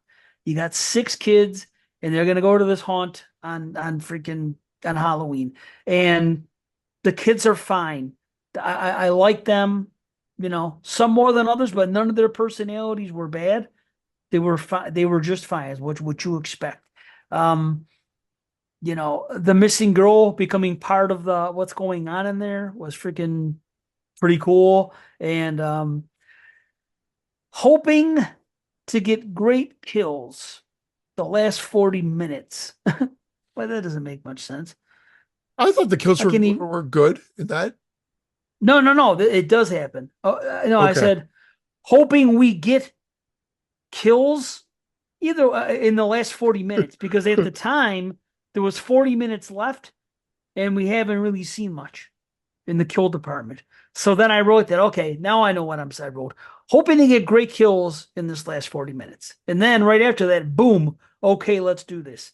Because then all of a sudden they start getting picked off. It's good. I forgot about something that happened in the intro that came back into it later. And I was like, oh, okay. That's a nice connective thing that I wasn't even thinking about when the movie first started. So I like that. Harper's a good final girl. Yeah. I'm a fan of Bailey, of course. You could probably guess why. The cast personalities, like I said, are fine. There's there's one, maybe two good cringe moments where someone's getting killed and you're watching like, and I'm using cringe the right way as a verb, not as an adjective. Cringy moments is what I should say. There's good cringy moments where things are going on and you're like, oh, something's involved with a ring. Not involving the ring. Someone's talking about the glue situation, and then there was another one with a hammer. Really worked well. The thing about the ring, there was a ring that was like important in this movie, and that one person was a good guy. I was endeared to his character by something that he did. I like the look of the devil guy because there's a couple different killers there. Yep. But I'll tell you this, to me, he looks much more like Darth Maul than the freaking guy does in Insidious. That's Darth Maul all the way. But this guy was, and no one ever pointed that out before. But they always say Oh, it yeah, about that you're Insidious kind of cat. right. Yeah, yeah. Dude, I'm going by memory, but yeah, there's a definite similarity there for sure. he had that work done. That was their gimmick. They get all this. I guess they get awarded. They're like their faces get done up with all this other stuff in them. Different horns and freaking earrings and all this other stuff, and it's just like body modification, and that's what the deal is with this whole group, I guess, of killers. I just think this is the thing. There is a nice little swerve. There's a head explosion, so bravo. Um, more needed to be fleshed out, and that was my problem. There's hints. There's hints of things. At one point, she wakes up, or doesn't wake up. At one point, our final girl goes into a room that is a modification, a replica of her childhood home. So I'm thinking, okay, let's try to say that her father's behind this. But they don't really connect the dots. They just, are we just to assume things or not? It just, to me, it would have been better if they would have fleshed out a story as to why it's happening. Why are these people doing this? What are they getting out of it, and who's the head of it? And is it connected to this girl because it's her house and her father? There was some type of speculation, but they don't ever answer anything. We're just kind of left like, Yeah, okay. And that's a problem. I don't look at it as a problem, but I can understand that, and it's almost like they're setting it up that maybe they were dropping enough hints that they wanted to do a follow up that maybe we'll never get because it's been a few years now. But was this 2019? I believe so. Yeah, I don't know. Haunt. Let's look it up quick. Yeah, I don't know. Did you rewatch that other one that I also really liked, that Hellfest? No, it hasn't come up on the thing yet. But I think I Your watched it this randomizer. year, didn't we? I don't think it's come up on my thing. Yeah, Haunt 2019. Very good. So, but anyway, I still give it a 7. So I'm Nice. fine with it. I still enjoy my time with it. I think that it could have been, in a way, it's a missed opportunity because the kills are good, the setup is good, the cast is good.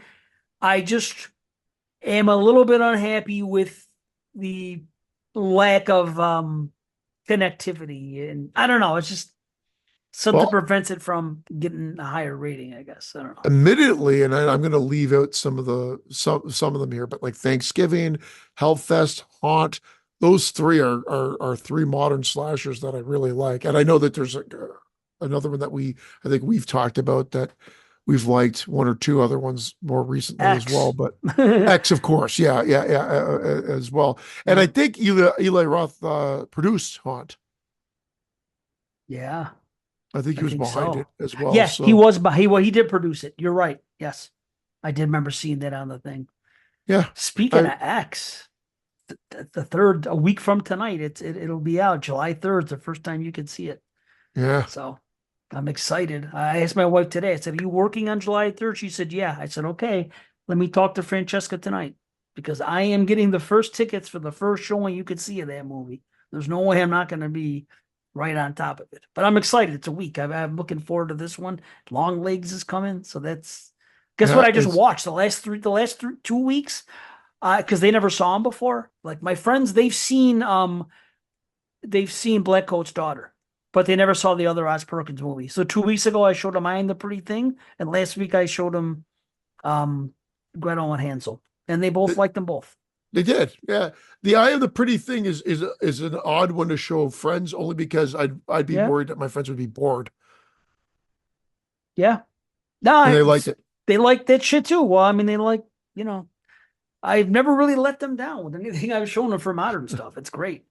Yeah, they always like it, So except Mike didn't kill what the hell was that one called? They yell the thing at the end. Kill the head. Or what the Oh, hell was that Crush the movie? Skull. Crush the Skull. Yeah, Yeah, my brother didn't like Crush the Skull, and he didn't like Extraterrestrial. I Aside really from like. that, I like Crush the Skull. That's not a slasher though. That's just no, no, just a movie. Yeah. yeah. I like Anyway, that one, but back to slashers then. yeah, my next one is a one that came out in the 2000s called Drive Through. I did I talk about this Hmm. last show? I don't think so. Maybe. Go ahead and start to talk about it, and I'll tell you This if is I've the heard. one. This is the one where it starts at a fast food joint. These like stereotype white guys come up and they're talking all gangster style and whatever, and they're with their girls and they have guns and whatever. And the guy on the drive-through speaker kind of insults them. So it's like, what the fuck? And they go in and they try to hunt and they get killed. The place is like all dark and they're looking around as if they're expecting to like be served fries and whatever. The place looks totally closed down. And then they both get offed by this Isn't it a fucking clown? yeah, a guy, and it's not the Yeah. best clown outfit. The downfall of this movie, it's got a good cast. Like this opening scene doesn't necessarily set it up. You're either gonna be on board because of the goofiness, or it's gonna throw you off, and you're gonna be turned off from the opening. But there's actually a good cast. Like the Yeah. cast is decent. The downfall is it's filmed so badly. Like the filming style, the look of it, there's some good gore, there's some CG. So the practical, of course, is decent. The CG is not, but it's the editing style and some of the camera movements and the lighting just hinders my enjoyment, overall enjoyment. So I Mm. watched it all the way through, but it's a very hard movie to recommend. So it kind of hovers there at that 5.5, where I don't think it's totally garbage, but I would definitely never watch it again. And Right. it could have had more potential, but it's not something I could recommend.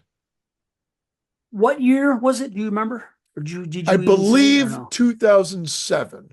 I'm going by memory. Let me bring it up here. Drive. I want to say it's before that. 2007. Wow. Good job. Look at you. Okay, so 2007. 2007. And I it's want to got rent. a particular look. The biggest, like, there's the guy that was one of the main character in Final Destination 5. Nicholas DeCosto, we wouldn't know it by name, I don't think. There's the girl, if you watch The Office, the girl that played Jan, she was a pretty big secondary character in that show. She plays the mom in this. So there's like decent actors or passable actors. There was like some sort of budget attached to it. It seemed like it got a wide release, not to theaters, but to streaming or to video. And the poster's okay. It's got like an axe coming down, See, crushing a hamburger, and there's some ketchup and stuff coming out of it. And you can see the reflection of the clown mask in there. So it's not a dreadful. They're not focusing on a clown mask as being like oh, that's a total no. But once you see it and he cracks jokes Freddy style and it's amped up to 11, it's just throws you off. And like I'm yeah. the saving grace is that there were kills and they were enjoyable and the cast was better than expected. But I don't know. Like I said, it's I can't recommend it at all. That cover art always threw me off. It doesn't pass my test, even back then, 2007. That's why I knew there was a clown in it. I never even saw the movie, but I knew there was a clown in Yeah. it. So it's just from that freaking box. I must have seen it back at the video store It's that called was Drive torrenting Through, me and they back then. drop that like at the beginning of the fucking movie after that opening scene. So you're kind of like, wouldn't it be kind of cool if the whole thing took place at a fucking fast food restaurant drive through? There's your setting. Yeah, Why not? right. Nope. Nope. Like the opening. Yeah. Wasn't there a drive-in massacre movie with a clown too? I don't know if there's a clown, but there's a drive-in massacre. It's on No, that's Tubi. from 1976. Now, there's some other movie that came out in the early 2000s, and Dead there was End a Drive-In. Oh no, clown. that's the 2000s. You're Well, hold thinking that on, was Dead End Driving? It might be. no, that Let's was from hold the on. 80s. That's from the 80s. Oh, isn't that the Australian movie? Yeah. Yeah, yeah, yeah. Okay, yeah, not that one. Yeah, I don't know what it was, but there was a movie in the early 2000s. It was Drive Through or Drive In or something. Another, and there was a clown in that one too. Like this would be like early 2000s though. But either way, whatever. Um, so what was your grade? What was your rating? 5.5. Okay. Oh, not too awful. Okay. No, I didn't hate it. I watched it all. It wasn't like, but it's just not nothing I could recommend. Right. Okay, so this one, I'm assuming you've seen it because I asked you the other day about where they were, and you said it was on your Plex. So, and that movie is called Backstabbed, aka Morkeleg, a Danish movie that was sent to us from Kuno. So, Uno. Mr. Kuno. So you did watch this one or no? No, this is the one was it in the new release one? Was that the one that was in the new I don't releases? remember. Don't Okay, remember because where it I've was. I watched just he typed it. he sent us two, and I Right. watched one of them, and this is not the one that takes place in the house where they're playing that game. Yes. Yep, that's the one I watched. Yeah, yeah, Yes, that's the this is one. the one. So yeah, basically that's what happens. This one girl, and I like her, and I like the other girl. That you know they're cool, they're cute. So they're all right now. But this girl, basically, her mother's a realtor, and they decide they're gonna go in this empty house that she has that just went up for sale that's empty, and they're gonna play in this thing. Um, and it's just her and her friends. And yeah, there's like couple strange scenes because you get a kill in a bar in the beginning, and it looks like they show who did it, but she's a friend of the group that we're going to be spending our time with, and they don't really actually show him do it, but they show him walk in the bathroom after her and then walk out, and she's stabbed to death. So now, so they show him, and then later on they go to the house, and then you see him outside walking towards the house, the same guy that was in the bar, and he's shooting heroin. I'm like, what the hell is going on here? But here's the thing: Backstabbed is actually a game, and Yeah, it's a game that they play, and they have fake weapons, and it's kind of like a murder mystery type thing, whatever the hell they're gonna do. But here's the problem: there is a lot of walking yes. around. Oh There yeah. is way too much time spent on the game. This movie wasn't even long. How long was this movie? I want to say that it's pretty damn short if I'm getting right to it. I like maybe like an hour and 20.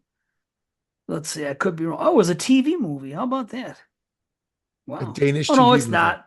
That's the wrong. No, that's not the one. Morkaleg. Hold on.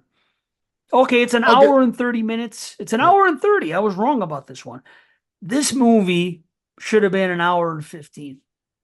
That would have been just fine. You would not have lost anything in the movie because they do really try. They have a good score. Like I said, I like the cast. It's pre-Scream 96. It's early 96.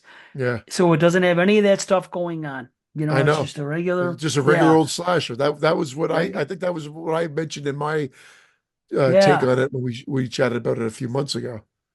yeah, which is good. There's a couple of nice lighting tricks. There's a pretty good climax. Plus a Halloween. There's a lot of Halloween 3 score stuff going on in this because I never miss that. But it's definitely I don't miss that. Um, and I gotta say, good job to the final girl. In all respects in the movie. Just what she does, the kind of person she is, and I like her. Again, it's not.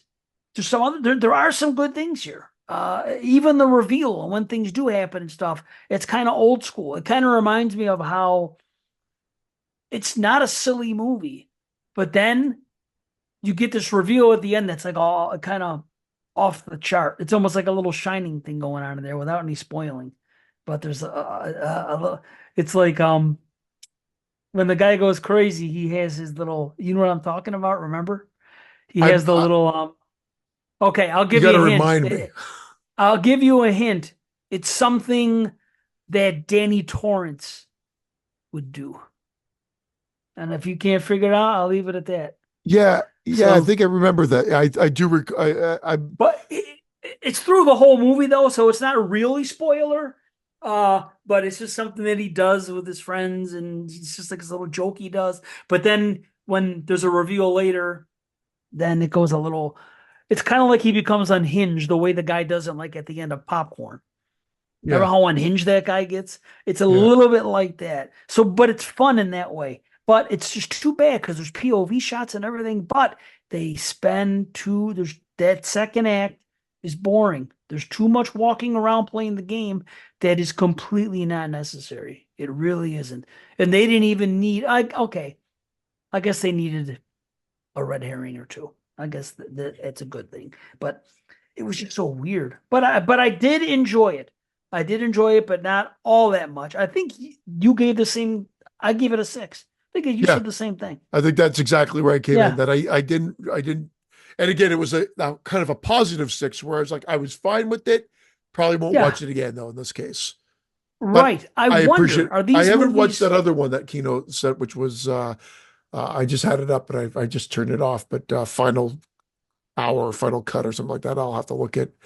Still have to check that out. But right? Do I you appreciate think it that because we wanted to bring in some international that we hadn't oh heard of hell yeah. before. So it's great. 100%. I love seeing friggin' all these international ones that I didn't know existed, and it's been great, man. So now, did he send them just because they are Danish, or are these movies revered there? Like are these Kuno, like cream of the crop? I don't know if they're cream of the crop, but I think they're ones that he appreciates being a horror fan. Okay. Let Kuno chime in, let us all know. But Yeah. yeah, I believe that's where it came from, that he liked these, and because we were doing this, he thought, hey, why not? And I thank him, Yeah. sending them, because, Definitely. like I Yeah. said, I would have never known about this otherwise, either of these two Correct. movies. So, but I still have to check out the other one for sure. Maybe there's just not many slashers that they make there, and these are what they are. You know what I mean? Yeah. That's possible too. But yeah, I do appreciate it. I'm glad I got to see it. Yeah. So thanks, Kuno. It was good to see. My last one is one that I've watched a couple of times. I think I said I saw this in the theater. I get confused if I saw the first Evil Dead Trap or the second Evil Dead Trap in the theater, to be honest. Wow. Not at the time that came Wow. out. It was at re-release in Toronto, early, Okay. like late 90s, like 99. Like That's I think it cool, was man. right in 99. But so I watched Evil Dead Trap 2. I've never Um, seen it. and I recommend you see it, but you're gonna have a major problem with the last act. But Mm. think of it like a fever dream. Think of it as Argento-esque, but Japanese Argento. This That's movie that's is, like the first one. it looks so good, and it kind of keeps you guessing, but it throws almost everybody that I've heard talk about it or watch it through for a loop in the final act. And I don't know if anybody 100% can explain what's going on, but there's creepyisms, Oh. and that's why if you might get so frustrated that you might be like, I don't like this because I don't know what's going on. But I actually still feel like it looks so good, and I can pull enough from it. And now I got to talk cryptically because I don't want to spoil it. But there's like a guilt factor that plays into this. Of there could be the main character that we're following that has been presented as being the killer, but we wonder if she really is the killer. And then by the end, I don't think she is the killer. But when you read people's reviews, they think something else has happened. I'm like, well, no, I think we've been presented the one way, and then something else gets revealed, and then Mm. it goes into this climax, and then at the end, maybe it was all in her head. I don't think it's one of those movies, but Right. it definitely doesn't end well for pretty much everybody involved. But it goes into Mm. surrealism almost for the final act or last 20 minutes for sure. But it's gory, it's interesting, and I want to watch it again. Like, I mean, I really Wow. appreciate both of these movies, and they share the name and an aspect of like a creepy, like sort of kid or whatever, uh like aspect that's like the tie, the name of that creepy kid, Hideko or Oh. whatever. So Okay. I forgot, but yeah. yeah, so this Huh. is it's It's an 8 for me, but Ooh. but just be forewarned that last act, like I want to watch it again almost now to see if I can kind of decipher more from it. It's a fucked up Okay. last act. And Well, uh, I'm a fan of Audition, and that one has a freaking nonsensical. Well, nonsensical isn't the right word, I guess, but it has a very strange third act and stuff going on in it where I can't really connect the dots. some So, people, well, that's it. And you I know, feel like I've connected one dot, but there's like other ones I'm like, well, wait a second here.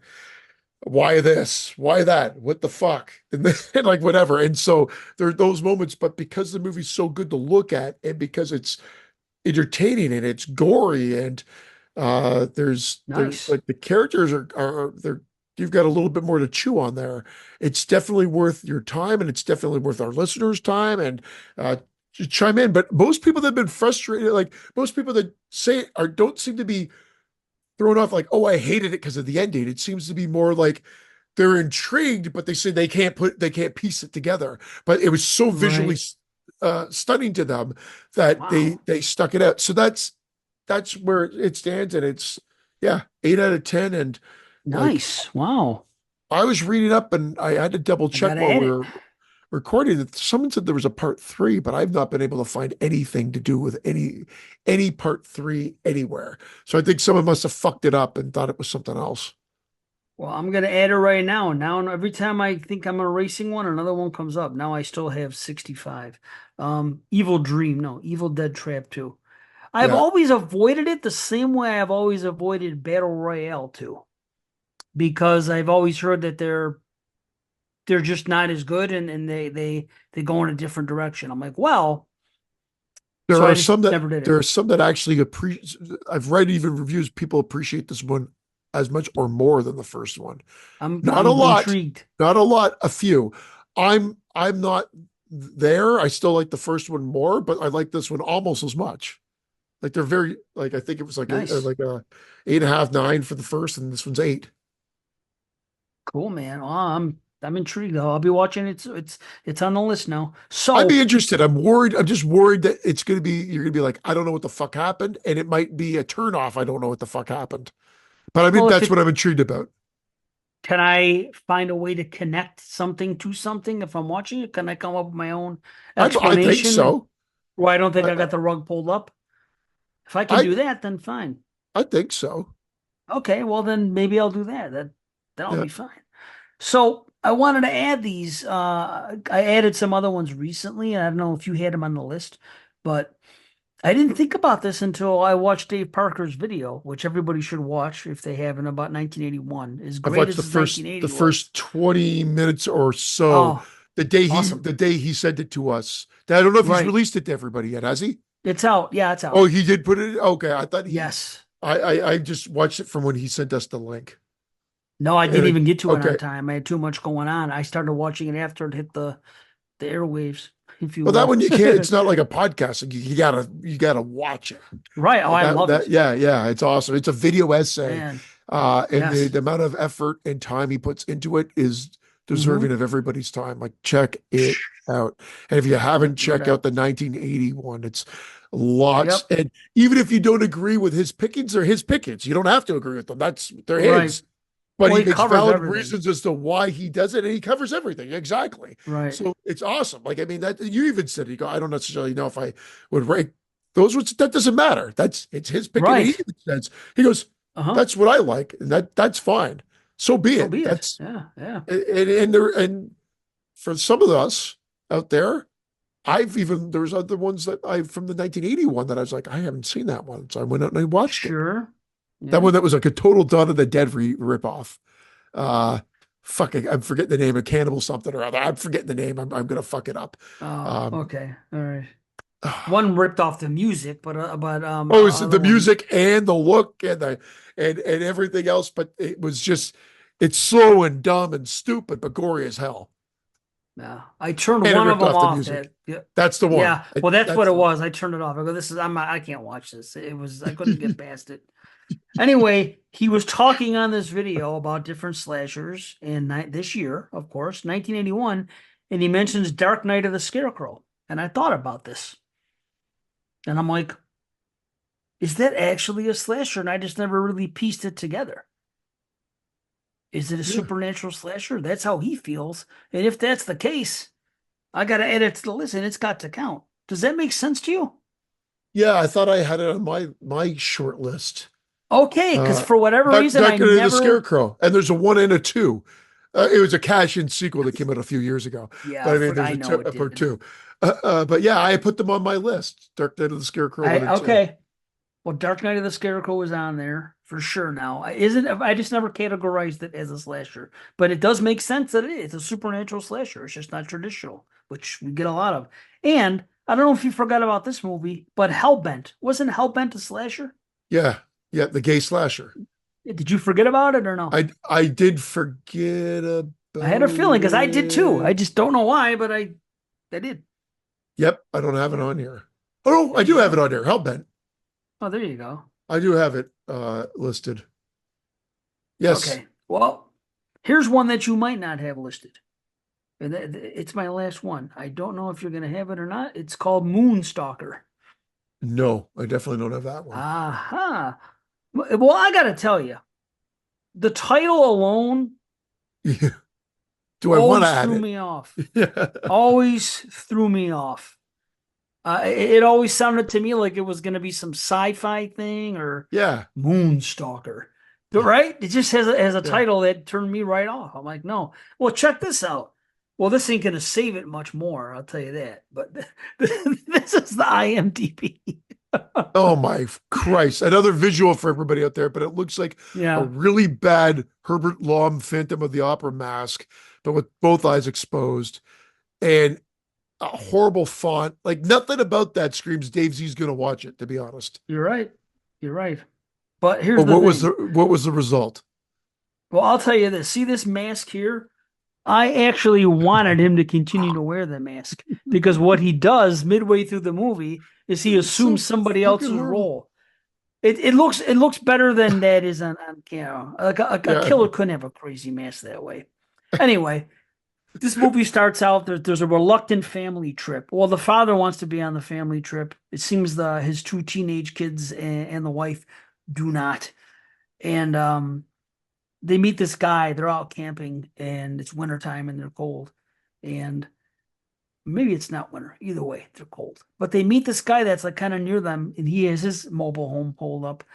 And he's this old guy and his name is Pop. He's a little weird, whatever. And ends up sitting by the campfire and having a few drinks with them and chilling. And then he starts talking about his sick son. He said he lost his wife and his son was sick and but sick like mentally, right? So, and then we get a little bit about that, and that's the end of it. So then they part ways, they go to bed. The guy goes back and you find out that his son is still with him, and he broke him out of an asylum, and he still has chains on himself and a freaking straitjacket and that white mask over his head.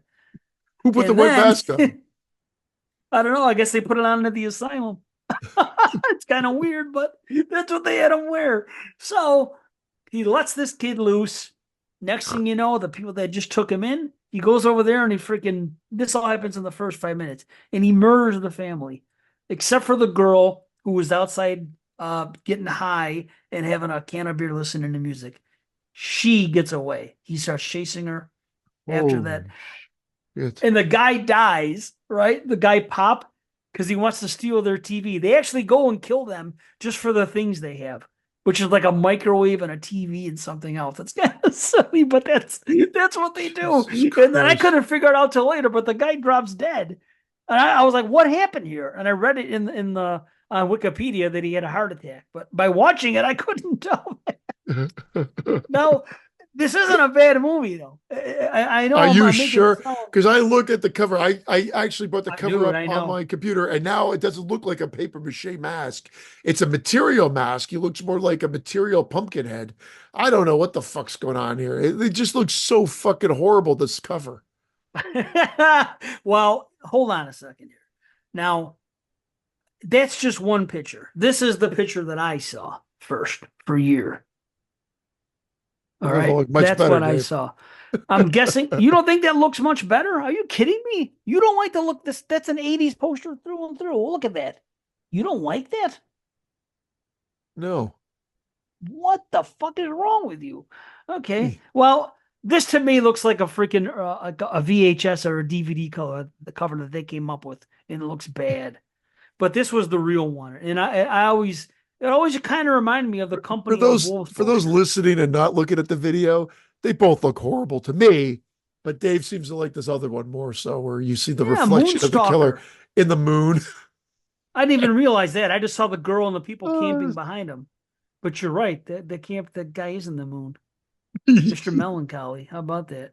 More on that later. So, anyway, it didn't take long to unleash him. The final girl chase seems like it's right away because you get this thing. Next thing you know, we found out that right near there, there's a counselor camp going on. Can you believe it took them all this year, all these Friday the 13th, for somebody to finally say, hey, let's have a counselor camp and have a freaking slasher show up?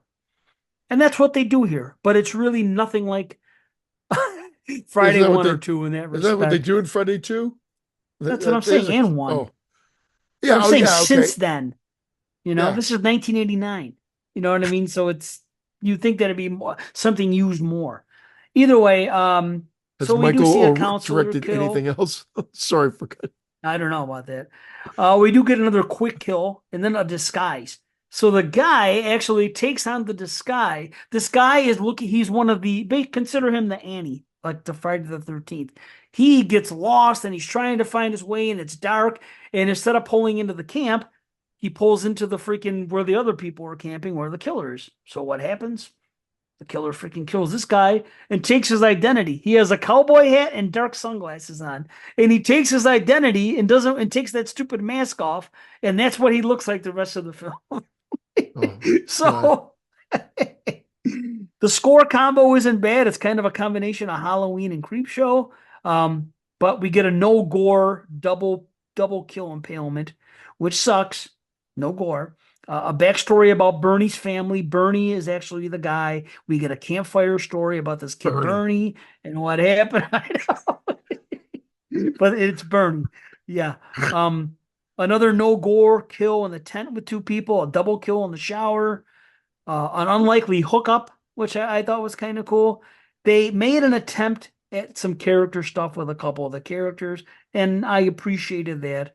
Then you get a better kill, a great shot, and a great concept in the climax. There is something that all I can say, it's kind of like a happy birthday to me type scene. Oh, With like it's something done with bodies, which is yeah. cool, which I know you appreciate. I do And like when they it set up the bodies. Yes, and it happens here, and it's just like, oh wow, bravo, well done. So little things like that. The Oh kills got wow. better. Yeah. They did that.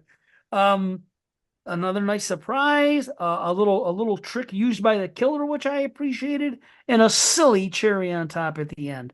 All in all, I had a lot to say. It's still just a 6 out of 10 because there's good and there's bad, but I'm shocked it slash was yeah. enthusiasts, Wow. watch it. It's worth just checking out just to say you've watched it. Like this is the way I feel about all these slashers I'm watching though. It's just like all my life I used to always say I want to watch every 80s slasher there is. And that's never going to happen, let's face it. But this is the closest I'm going to come by the time we're done with this. Yeah. I'm seeing And ones that that I've never is seen. it's true. Do you Yeah, think so you think they should change Freddy's name to Bernie? yeah, Bernie Kosar. Bernie. Yeah. Because he was That is a bad name for a killer. But yeah. I guess it kind of fits in considering him. But he looks actually cool when he takes on the other guys. You know what I mean? He has dark sunglasses, like biker sunglasses, and a cowboy hat and a beard.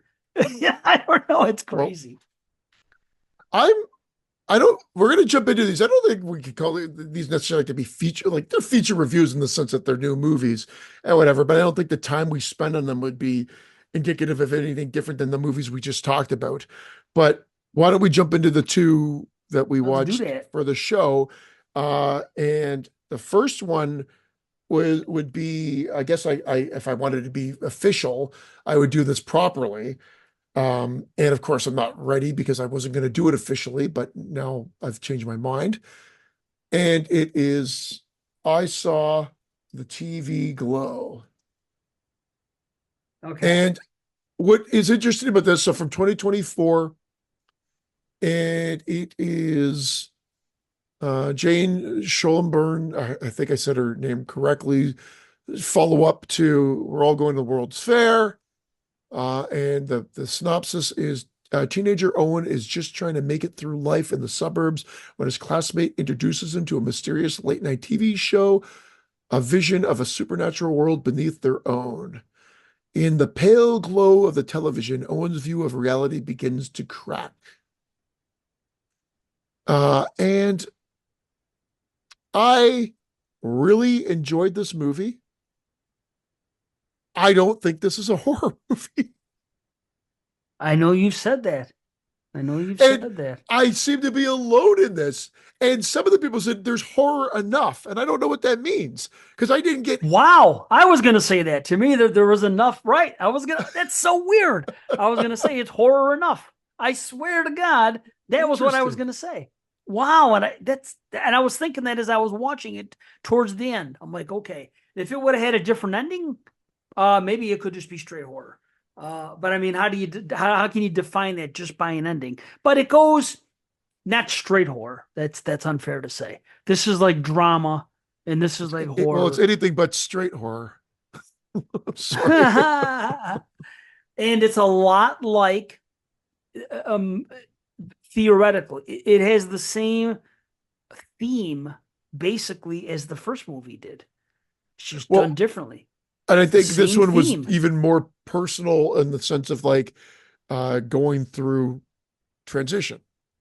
But it doesn't feel like it's shoved down your throat or anything like that as like someone that is not trans and that's straight that's watching the movie. I was like, yeah, I could see what they're going for there. I enjoyed the movie. I liked the low budget feel to it. I thought the acting, although questionable in certain things, were totally fine for the low budget and what we're dealing with. I didn't find it problematic. Uh and I enjoyed the film. But as I'm watching it, I'm like, yeah, this is like a drama with some horrific overtones here and there, but I would not classify it as a horror film personally. And it doesn't take away from my enjoyment of the movie. And a lot of people have held this in a really high regard because they're going through similar things that Jane, the director, has gone through. And so I could totally understand that. I'm not, and I still enjoyed the movie. But yeah, it won't be showing up on my list because Okay. I don't think it's a horror. I might have to watch it again because everybody And thinks I'm that's kind of fair. crazy. But I I don't I think you can. I no. Listen, I could see somebody saying that. I yeah, could see somebody saying that about this movie. So I don't. I get that. It is what it is. It's a drama. It's weird.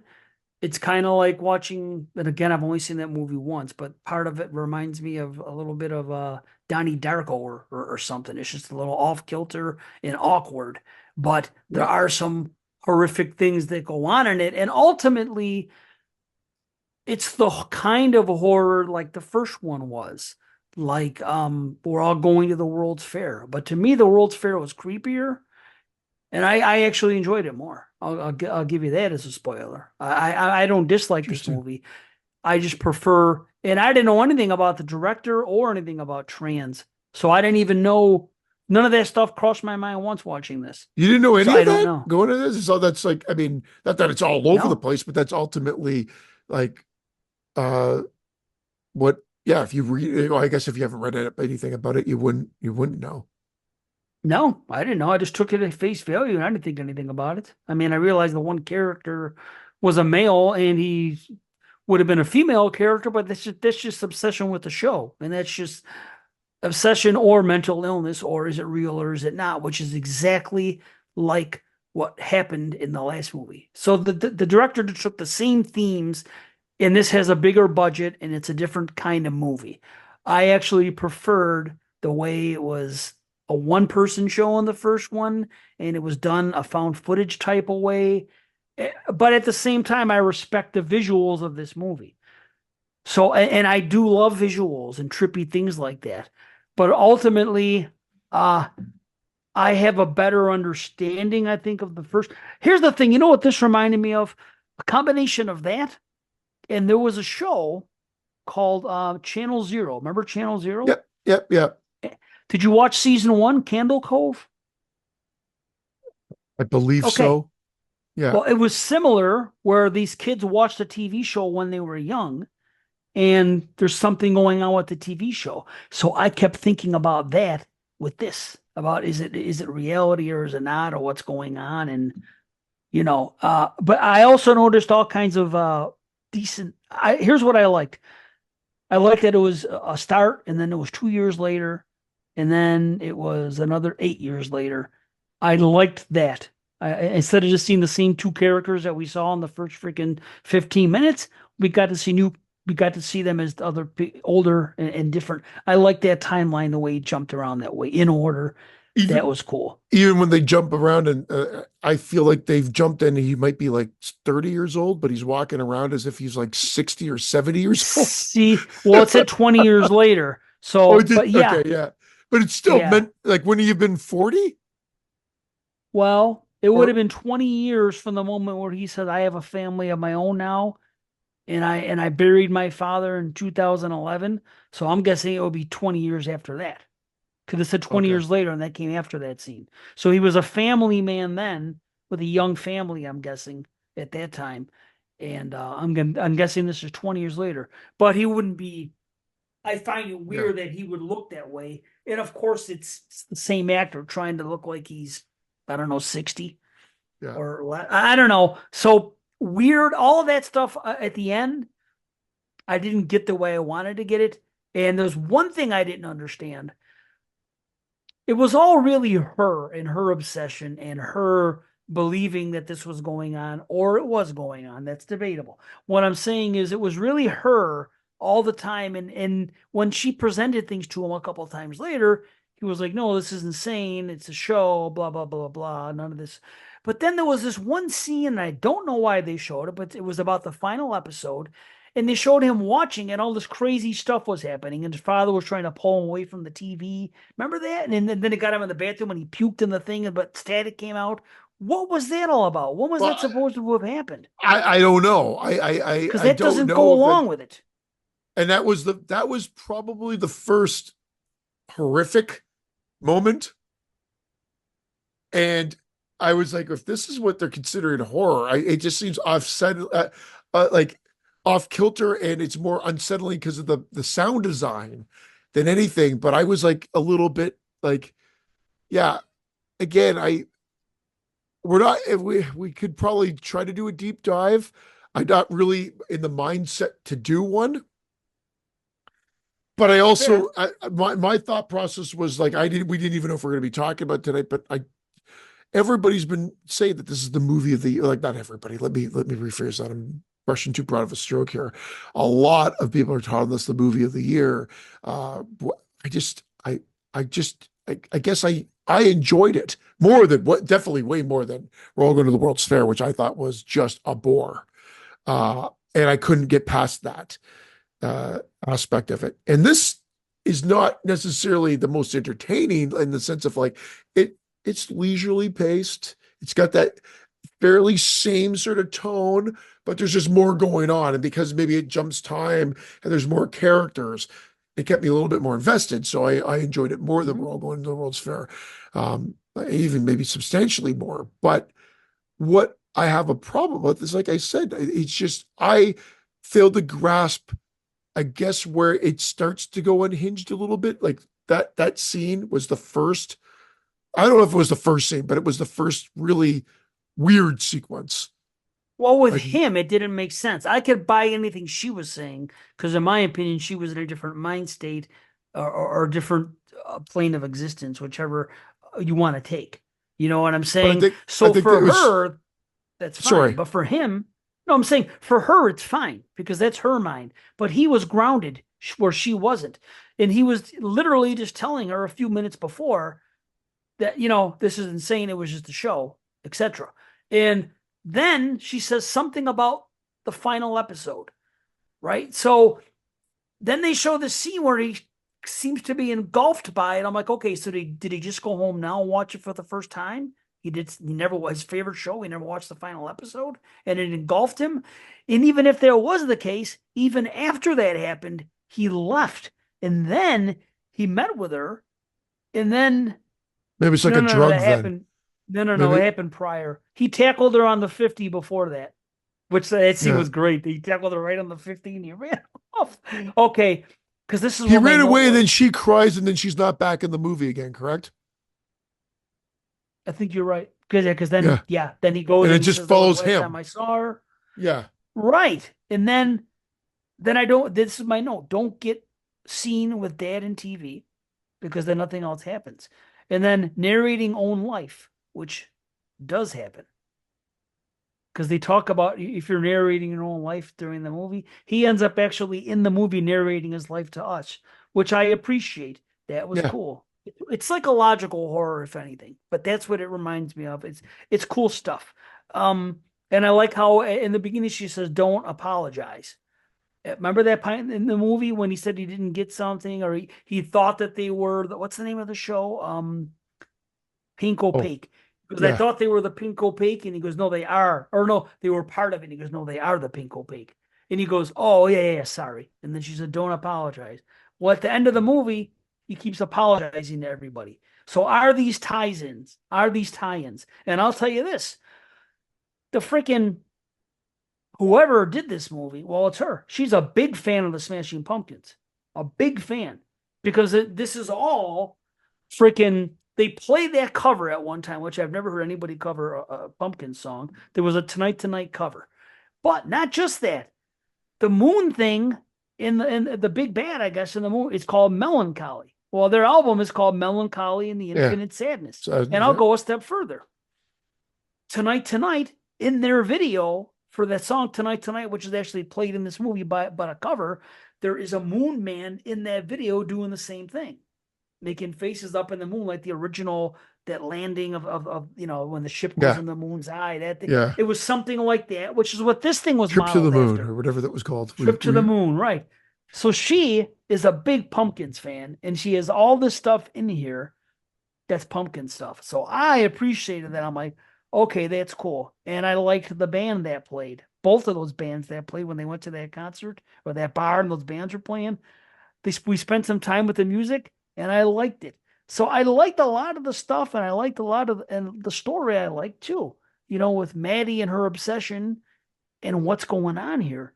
I just get confused towards the end, and I think about the other one, the other movie, basically having the same things, and this thing about being kind of like Candle Cove was, and not necessarily not getting it. I don't care. Like the first one, I had a definitive answer after the second time I saw it or third.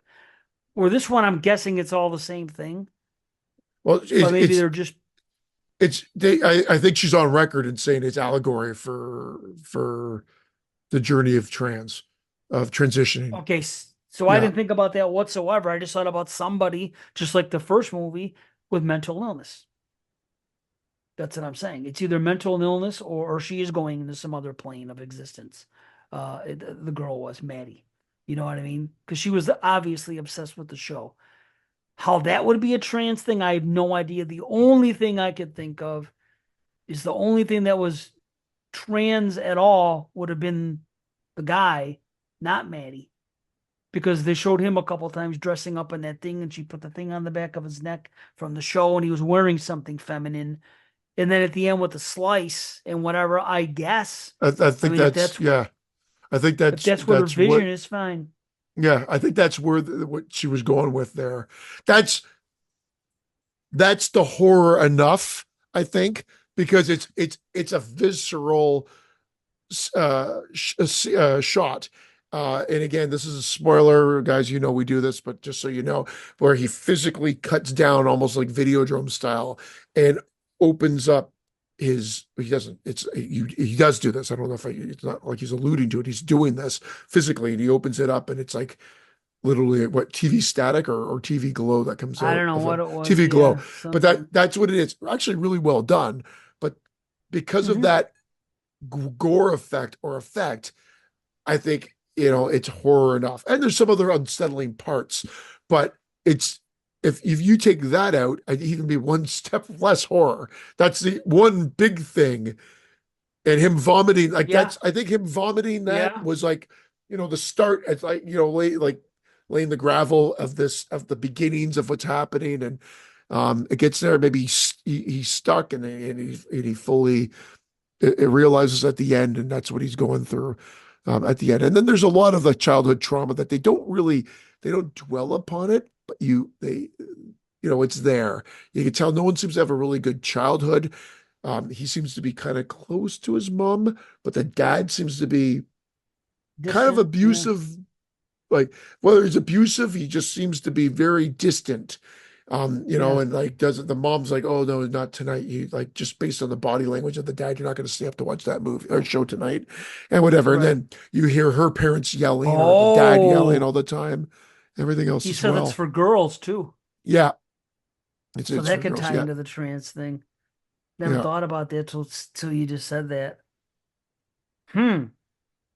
Interesting. Well, see, to me, it's kind of like psychological horror, like the last one was, like the other movie was, where somebody is, And I can't. I'm not. you I know, just that's what I could see. talking about it again and remembering it. Yeah, but is it enough? I don't know. I don't know. I mean, like I said, I really enjoyed this movie. This is I didn't really enjoy We All Go to the World's Fair. Thought that, like, I know you did, and I don't want to take that away from you. I just thought there was like that one effective moment where that was very unsettling with the ticker tape, the tickets Oh coming out of yeah, the that was arm. Oh, cool. fuck. I forgot Uh, about that, but that was cool. but I respect it for a low budget film. This one I think had a little bit more going with it. I did like it, but I'm just not sold on it being, full-fledged horror or horror enough for me to consider it on my list. Fair enough, Which is man. No, I know I'm that's being a broken record, but I did enjoy my time with it. I thought it was definitely a step up, so I'm looking forward to what else she directs in the future. so. How did you rate them both? Do you know? Last one and this one? I can't remember what I gave all the World's Fair, but Okay. this one is a half head explosion, high half. Okay. Yeah, Okay. Well, to me, it's just a mild rumble. But I liked it. I liked it, but I'd give a half head to World's Fair. World's Fair is just more my type of movie. It was more unsettling for me and spooky and intimate. This one had better visuals, like as far as this had a bigger budget, so there was some cool visuals, which I appreciated. Here's a question: yeah, did you see that one part, which I really kind of like thought was cool, where as an adult he went back and he watched it and he said it yeah. was nothing like he remembered. It was what he said about, I watch it now, and this time it seemed cheesy and it seemed cheap and something. But now Yeah. we saw the ice cream man in the beginning when he watched it, right? Then we saw the ice cream man in this one now, and I'm like, huh, we know it wasn't like that. And Perception, why would right? that be No, scary at but it's all? But perception. Yeah, you remember, it's how we remember things. Like it was like yeah, this grotesque, really weird thing. But that actually was the first piece of like I don't know if it was unsettling, but just a weirdism that was could have leaned into horror a bit more. I'd say that the ice cream man in the original version when they're watching the show, and then when you yeah, go by those things. memory, when he goes by memory, it's like some silly little guy in a thing. And I thought that was kind of cool. It's like how your mind sees things as Yeah, a kid, and when you go back to it, you realize, oh, like fuck, this is nothing like what I remember. Yeah, I've had those experiences. yeah. You Not remember to it that one way. degree, but Yeah. yes, a Yeah, hundred maybe not to percent. that degree, but yes. Yeah, that seemed way too obscene. Like it would be like, why would she be so rapt into it and think it's so scary if there wasn't scary whatsoever? You don't go from freaking from Barney to Tales from the Crypt. It should have been something in the middle. It should have been something more like a Scooby Doo. What he was seeing now, where there Yeah. were still scary things on there, but it was more, it Agreed. wasn't as horrific. Yeah, that was too far off for me. So that's the thing. I kind of have questions with it that I was like, and I didn't have these same kind of questions with World's Fair. I just kind of got on with it, and I go, wow. there's scary things that happen in the world for different reasons. I don't know. It was a different vibe for me. World's Fair But just played, and you're right, there are similarities. There's no question. World's yeah, Fair just played with my ADHD or my patience, where it was like a static shot for 20 minutes, like on a girl on the computer or whatever. huh. And I'm slightly exaggerating. I'm not really exaggerating because Yeah, I don't those are remember. long ass fucking shots. And it just like I was just I was like, this movie's not doing it's. I get being low budget, but this is like this was like a static shot, and Right. upon static shot, so I just it just took me out of it. But Well, I'll tell you this. but I'm shot. He shot it. Oh my god! Nice. So if this movie though, if people are saying what you're saying, and people are putting this like way high up, then basically it's for me, it's gonna end up being another like Wounded Fawn or Agazusa, where I just don't get it. And I again, I like this movie. It, I would watch it again. I do want to watch it again, but what it's not sniffing my top 25. I have not. There's certain movies that you hear about when they come out and people are blowing them, and you never hear about. Wounded Fun's a perfect example. I haven't heard anybody talk about it since.